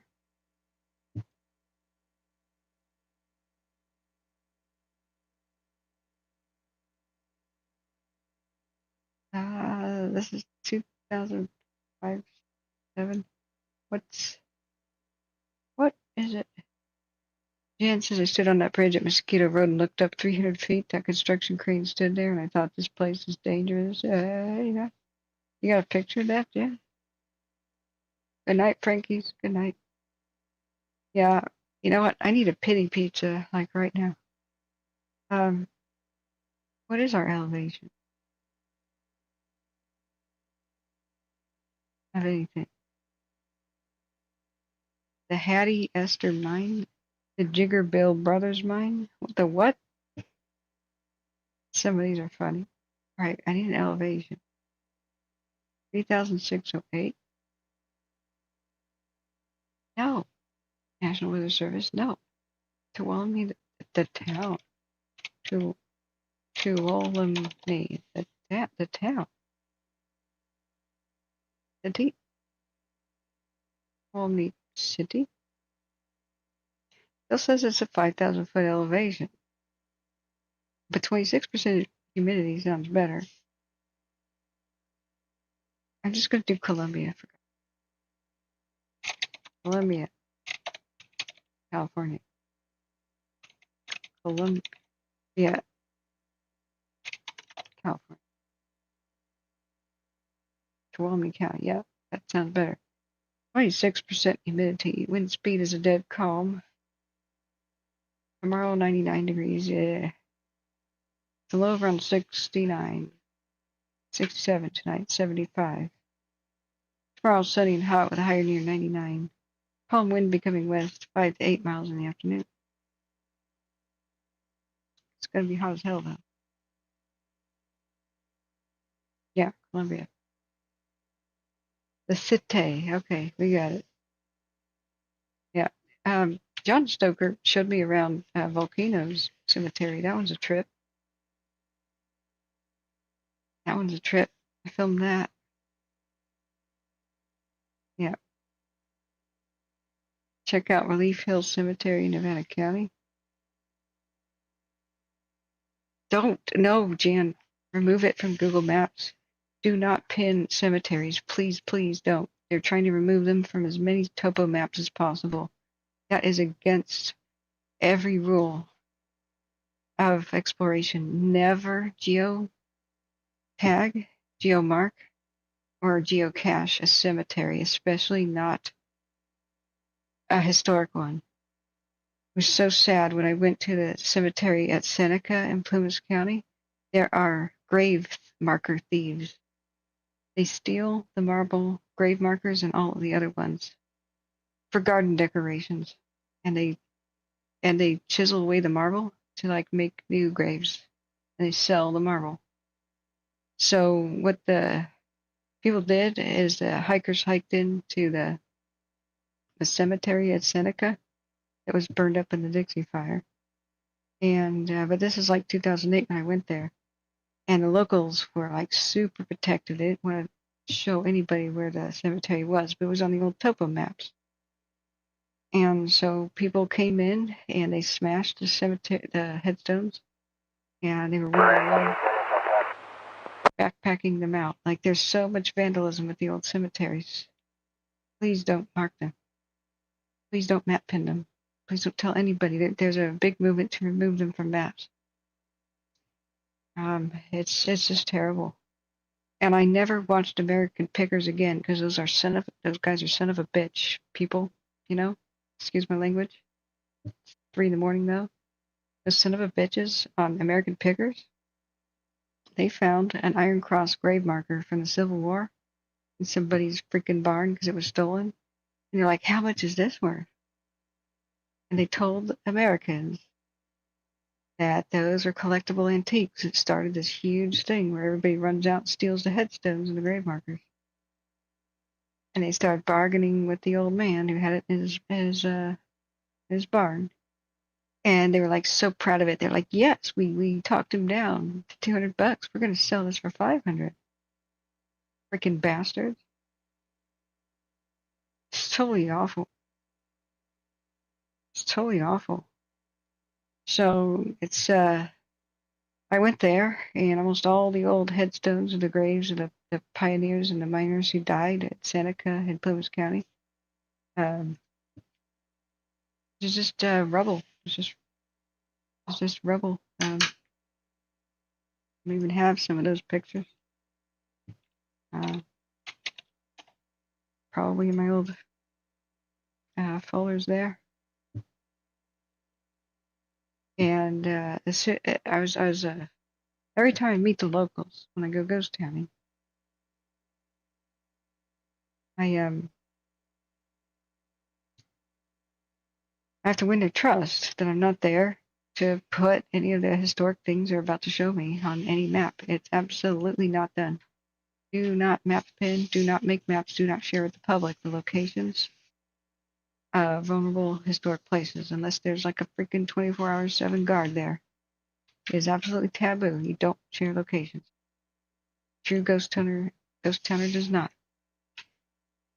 And you keep photographs real vague. Don't really label them. Have big galleries. You could say they're vague region, you know.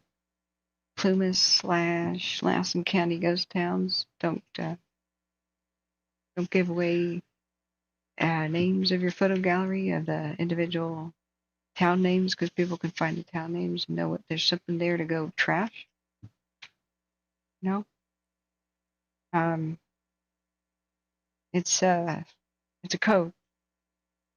It's a ghost towner's code, an explorer's code. So as soon as I said I'm here to San Andreas, how's the IC? document history, they You ready to copy Latin long and acreage?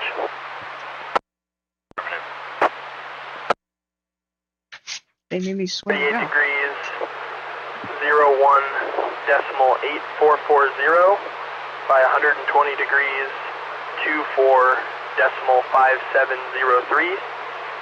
Acreage .0039.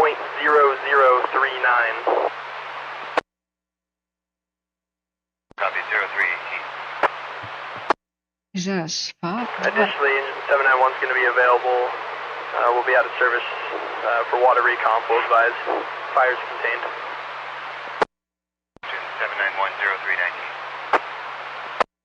791-0319. Right, some little minor incident. I kind of mentioned one. We didn't know where it was. Tiny acreage fire. So when I went to Seneca, like I thought it was the gin mill burned down. By the way, it was like this ancient bar from like the 1800s. It never had electricity. It had gas lighting, literally. The business card tradition of stapling your business card to the roof everywhere and on the walls had been there. Business cards from the 1920s and stuff. This is a ice box, not a refrigerator. I found, I expected to find like a total ghost town, Seneca. Gothic deer head that rotting taxidermy. So there was no, there's never been any electricity, so it was dead when I found it in 2007. Yeah. Engine 4454-0320. Yeah, Jan. With the advent of new air taxis and personal flying drones, which are coming, they're going to be accessible everywhere soon. So I just caution you. I actually found the miners who were actually sitting on the front porch of this gin mill. This burned down in the Dixie, goddammit. The crews heroically saved it during the Moonlight Fire and others, again, but they lost it in the Dixie. So, but in the ghost towning world, and I was plugged into it for many years, like ghosttowns.com and the forums and other places, we never shared locations except privately, especially not in the public internet. It only takes about 6 weeks of a ghost town's location to hit the airwaves for a map to be distributed, for it to be Facebooked. We call it Facebooking a place.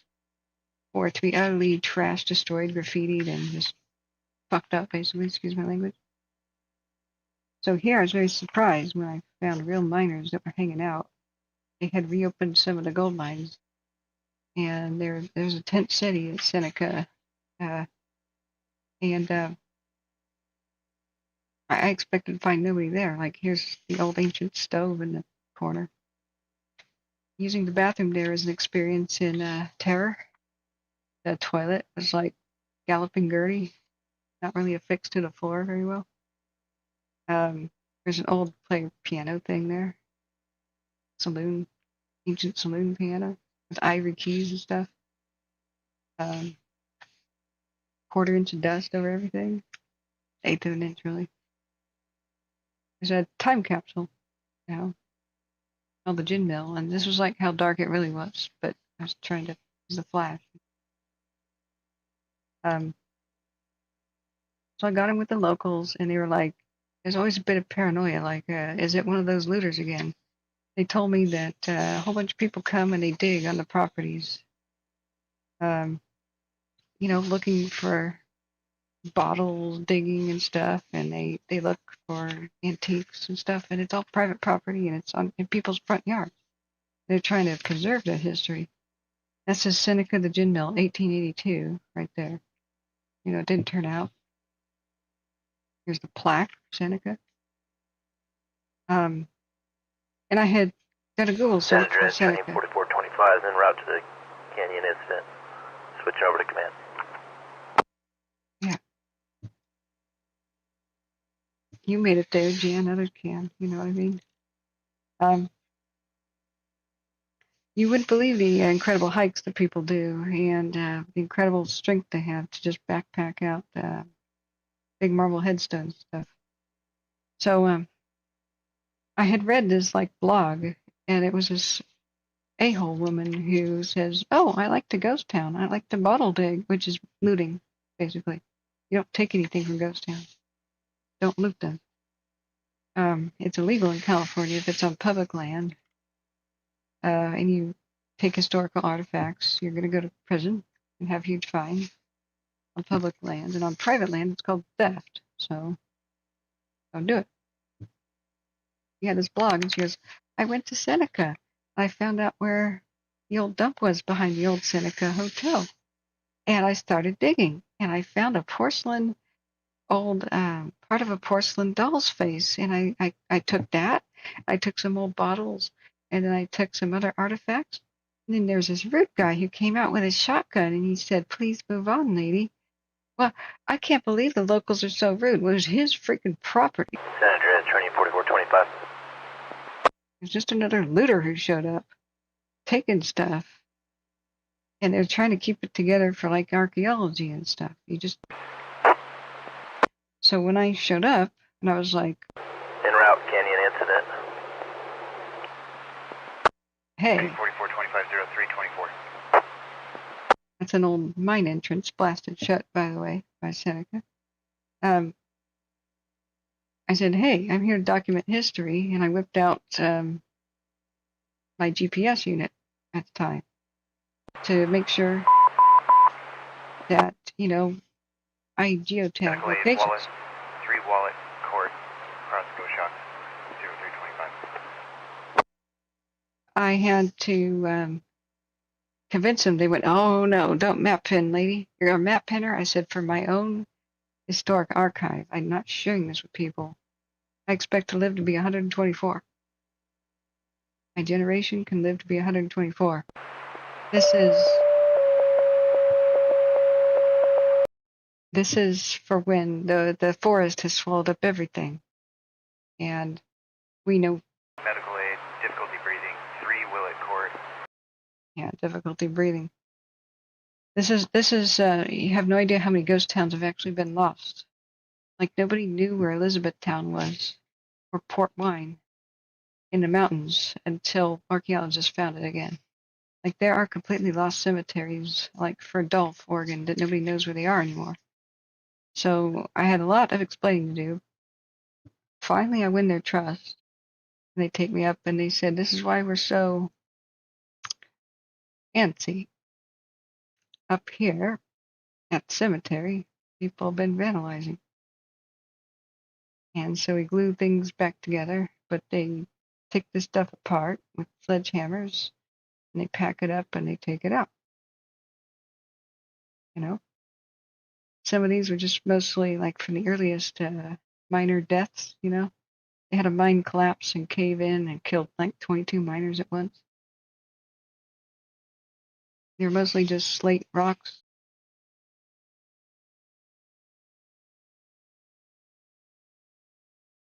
Okay, I'm still listening to Tuolumne County. They said people have been carrying away the pieces, like there used to be a whole bunch of headstones here. And they're gone. This is a graveyard without the markers now. Like,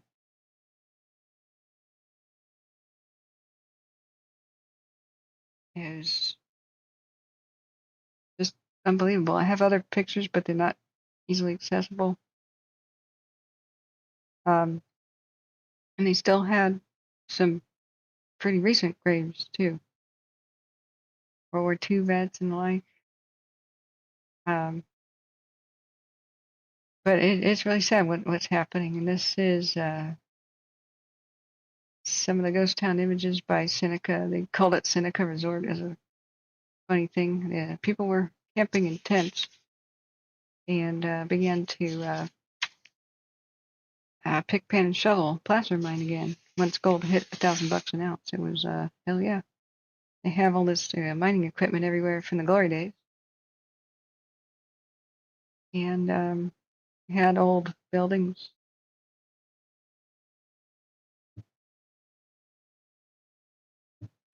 From the old ghost town.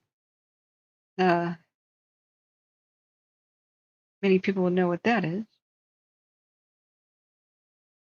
I am with S8 at the ICP. 10-4. That's really loud. Sorry, it's hard to dispatch is too loud and firefighters mumble. I should be a professor teaching the Western history. Thank you.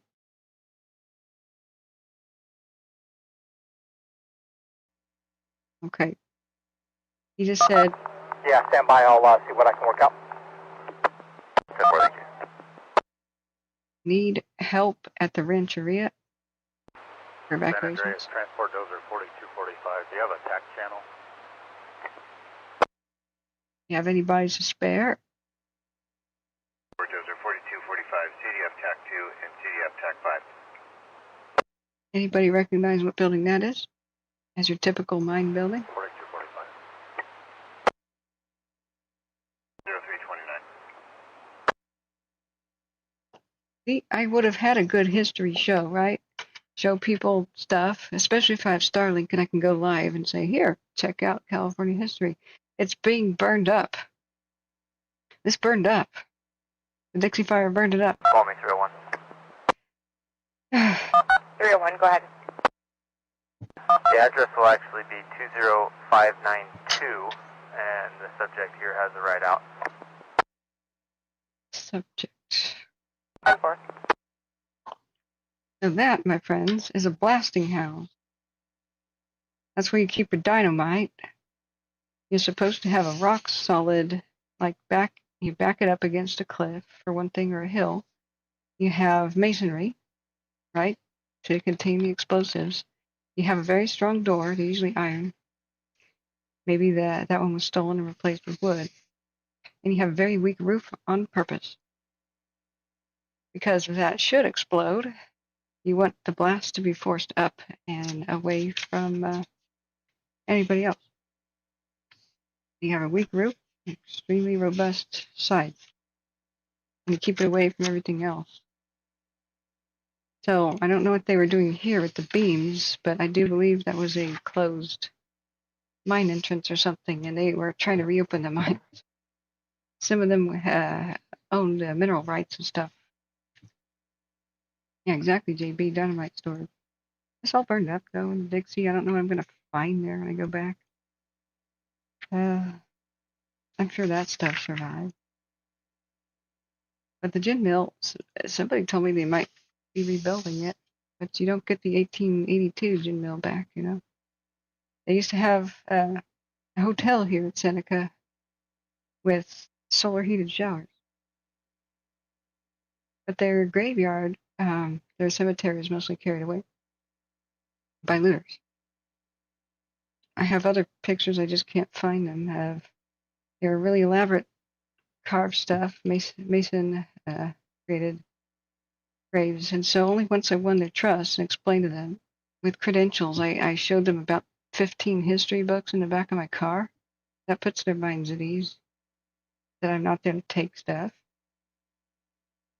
You just have to explain them. I have the code.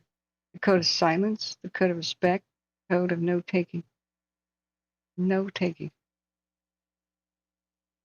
And the circle of trust. You only tell people you know that you can trust these locations. And, you know, they kind of had like a little campground thing that they were doing. I don't know, JB. Drake's Bad is extremely vulnerable. Sarah says, I told you we could take a road trip and buy RV. I'm going to have to just show up at your place and say, okay, it's time to get your go bag and we're heading out. You have an RV right now, Sarah? Can I borrow it? I can be down there in like 48 hours if I square everything away up here. I finally did hear back from Dustin. He might have a temporary laptop loan or some sort to tide us over till we get enough for the really laptop of our dreams, and that would allow me to spend the funds that we just raised on things like the battery backup. We need to buy one of those portable battery charger things, you know. You've had one for years, awesome. Tuolumne NORAX 1097. Let's go. What are we waiting for? Everything's burning up. I can show you where Seneca is. Seneca, because it's clearly on maps and there's roads to it. I won't show you where the rest of Plymouth County ghost towns are. There's Butte Lake. There's Almanor. Oh, where it was, because it burned down in Dixie. There's Almanor, Butte Lake, Seneca right there. So there's a Seneca road that went from Canyon Dam where we were camping. Rest in peace, Canyon Dam. Burned down in Dixie too. And so you take Seneca Road. That was Canyon Dam. You take Seneca Road, and it's pretty windy, but you can do it in an all-wheel drive or a four-wheel drive. Pretty sketch, honestly. And you get to where Seneca used to be. Lucky chance. Nora X, Nora 1. Go ahead.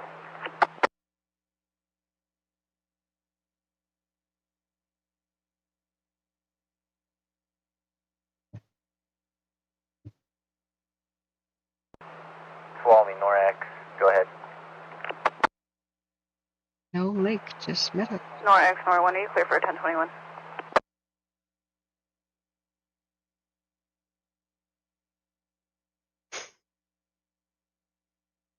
Pre-1915 map. We're checking that perimeter of a building. We'll call you when we get back to the car. Temper, thank you.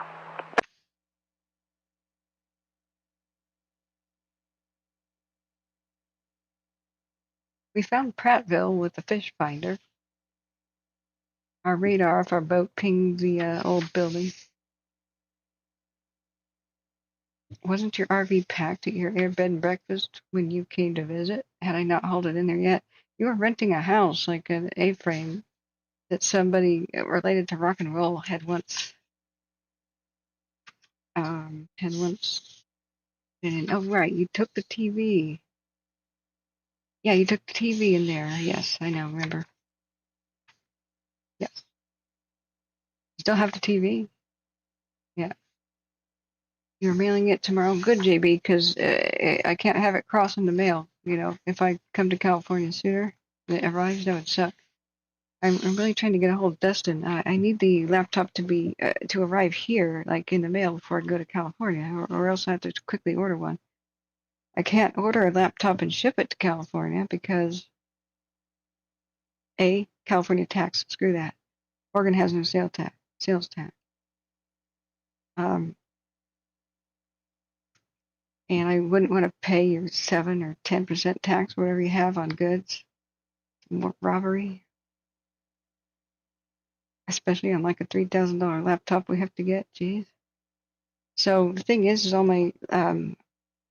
of my settings for Open Broadcaster software are here on my PC here. So I have to quickly reinstall Windows, set up all of my software here, do all the updates, and then clone my setup from Open Broadcaster software to the new laptop.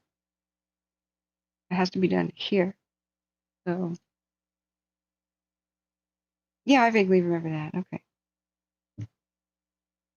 Thanks for doing that, JB, and thanks for responding. So they just called for more help. I don't know if it's structured prep or doing what at the Rancheria or informing the natives, Somebody said they may be rebuilding the gin mill. So I had all these people to visit when I came down there 4th of July 2022, and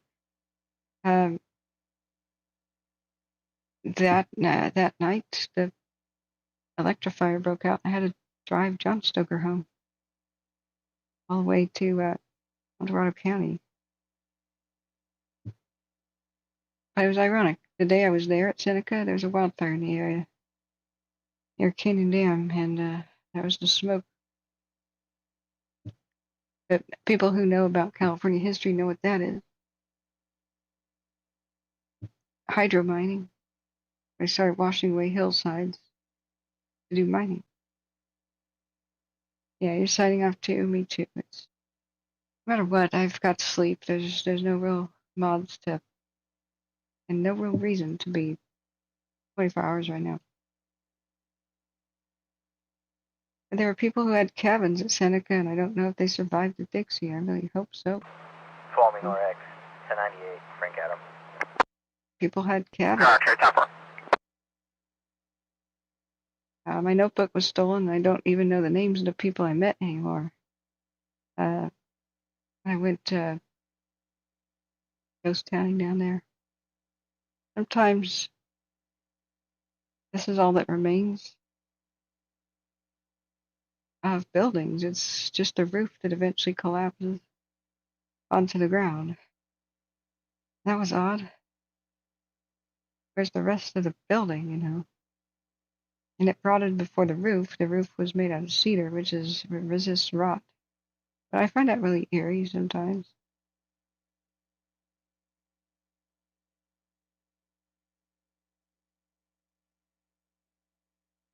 Good night, friends, then. It's time for me to finally go to sleep, I guess. It's upsetting. I'm sure this is a big old suspicious human-caused, if not arson fire. Communities must remain vigilant. I don't know what it is about 2024, but the crazies are out there. The thing is, they're always out there. It's just when law enforcement just doesn't tell the communities to be vigilant, I guess we remained unaware of them. It's only coming out now just how many of the 2020 fires and 2021 and the other prior years were straight up arson. They say under investigation. Well, tell us what your suspicions are, for God's sake, and if we need to really be doing neighborhood watch. You need community involvement and cooperation to catch arsonists. There's very few people out there who will commit arson. They're very rare. And no, most of them are not mentally ill. Most of them just evil. Firebug mentally ill was a pretty rare creature. They're criminals. They have motivations for like fraud, anger at their neighbors, anger at the world, Tuolumne NorX. Insurance Alright, fraud, got Any H&S history or 5150 history on this RP for the suspicious circ, Jamestown?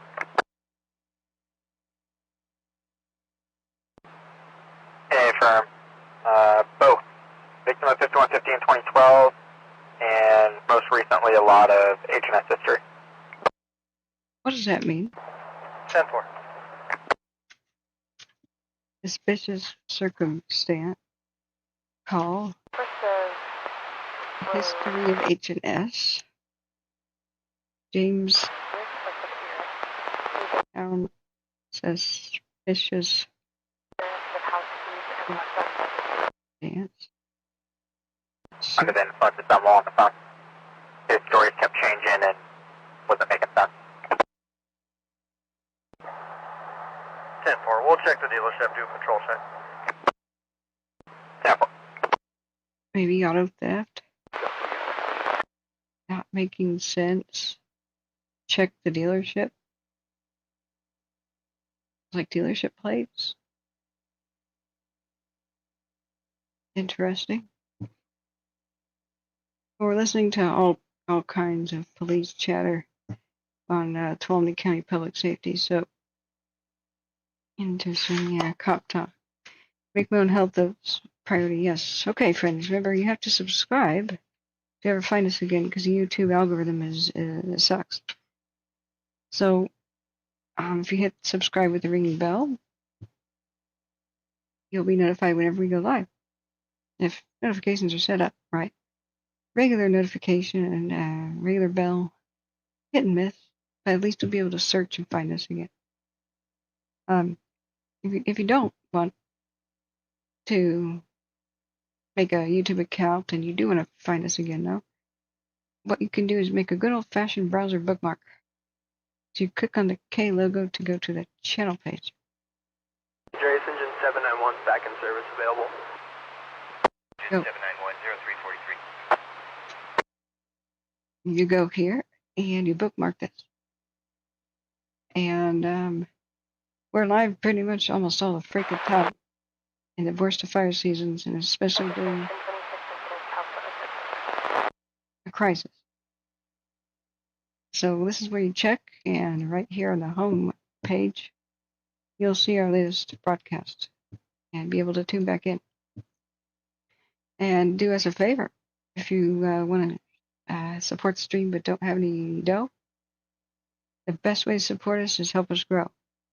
So you go to this channel page and you share. You hit the share button there. And or copy and paste the link and text it. Put it on your own social media every day if you're a Chad. Here we go live. Hey, good night, JB. Thank you for checking in. Especially if you're an awesome Chad or a Sioux, man. Or whatever it is, the female. What's a female Chad? What is a female Chad? Stacy. Okay, if you're a Stacy, yeah. Popular, most popular girl, in high school. If you're a Stacy or a Chad, then you are showing us like every day on your social media, like, hey, Catherine's live again. Right? But no, seriously, especially the older folks who don't know much about finding information about wildfires, text the channel to them and hold their hand. Call me to all units information. Secondary evacuation center has been set up at the senior center, 540 Greenlee Road, 540 Greenlee Road, also accepting some small pets. Okay. Secondary evac center on the Canyon Fire at the senior center. Also accepting some small pets. Anyway, the point is, we grow by word of mouth because the algorithm sucks. So if you know anybody who needs this information, wildfire information, lives in a fire-prone area, just text us to them, and we'll hook them up with everything they need. We go and check social media so they don't have to. Thank you, friends, for being here. Thank you for kind donations. I saw some in PayPal like earlier from 9 o'clock. Oops. I wasn't able to thank people at the time. Cash App and Venmo is the best way with the pinned comment here to donate. The links are also when you go to right here. You just say 3 more links, like right here. Click, And you got PayPal, Cash App, Venmo. We'll add more later as soon as I get a freaking moment to myself. Hey, we surpassed 1.5 million views. Dude, you can view my email address right there. Click it. And, well, email me. If you want to send old gift cards, we accept those, like even old restaurant cards or like $5 on a Walmart gift card or something. We accept that. It's awesome. So thanks, friends. But remember, sharing and liking, hit the like button is a way to help the channel for free. We appreciate you being here very much. Please thank my mods too. I appreciate the mods for helping me run this circus. I'm going to pass out now. See you tomorrow afternoon, I suppose. Because I'm going to let myself sleep. Gotta let myself sleep. Or I'm going to go... And even though I'm somewhat entertaining when I'm nearly drunk from lack of sleep, all work and no play makes Catherine a dull boy, right? So, good night, friends. And remember, when you've done everything you can do, you relax. Don't watch fire cams all night, you go crazy. Just relax. Just relax. We'll see you tomorrow. Love you all. Good night for the second time. God, how long have I been broadcasting? 12, 13, 14, 16 hours almost.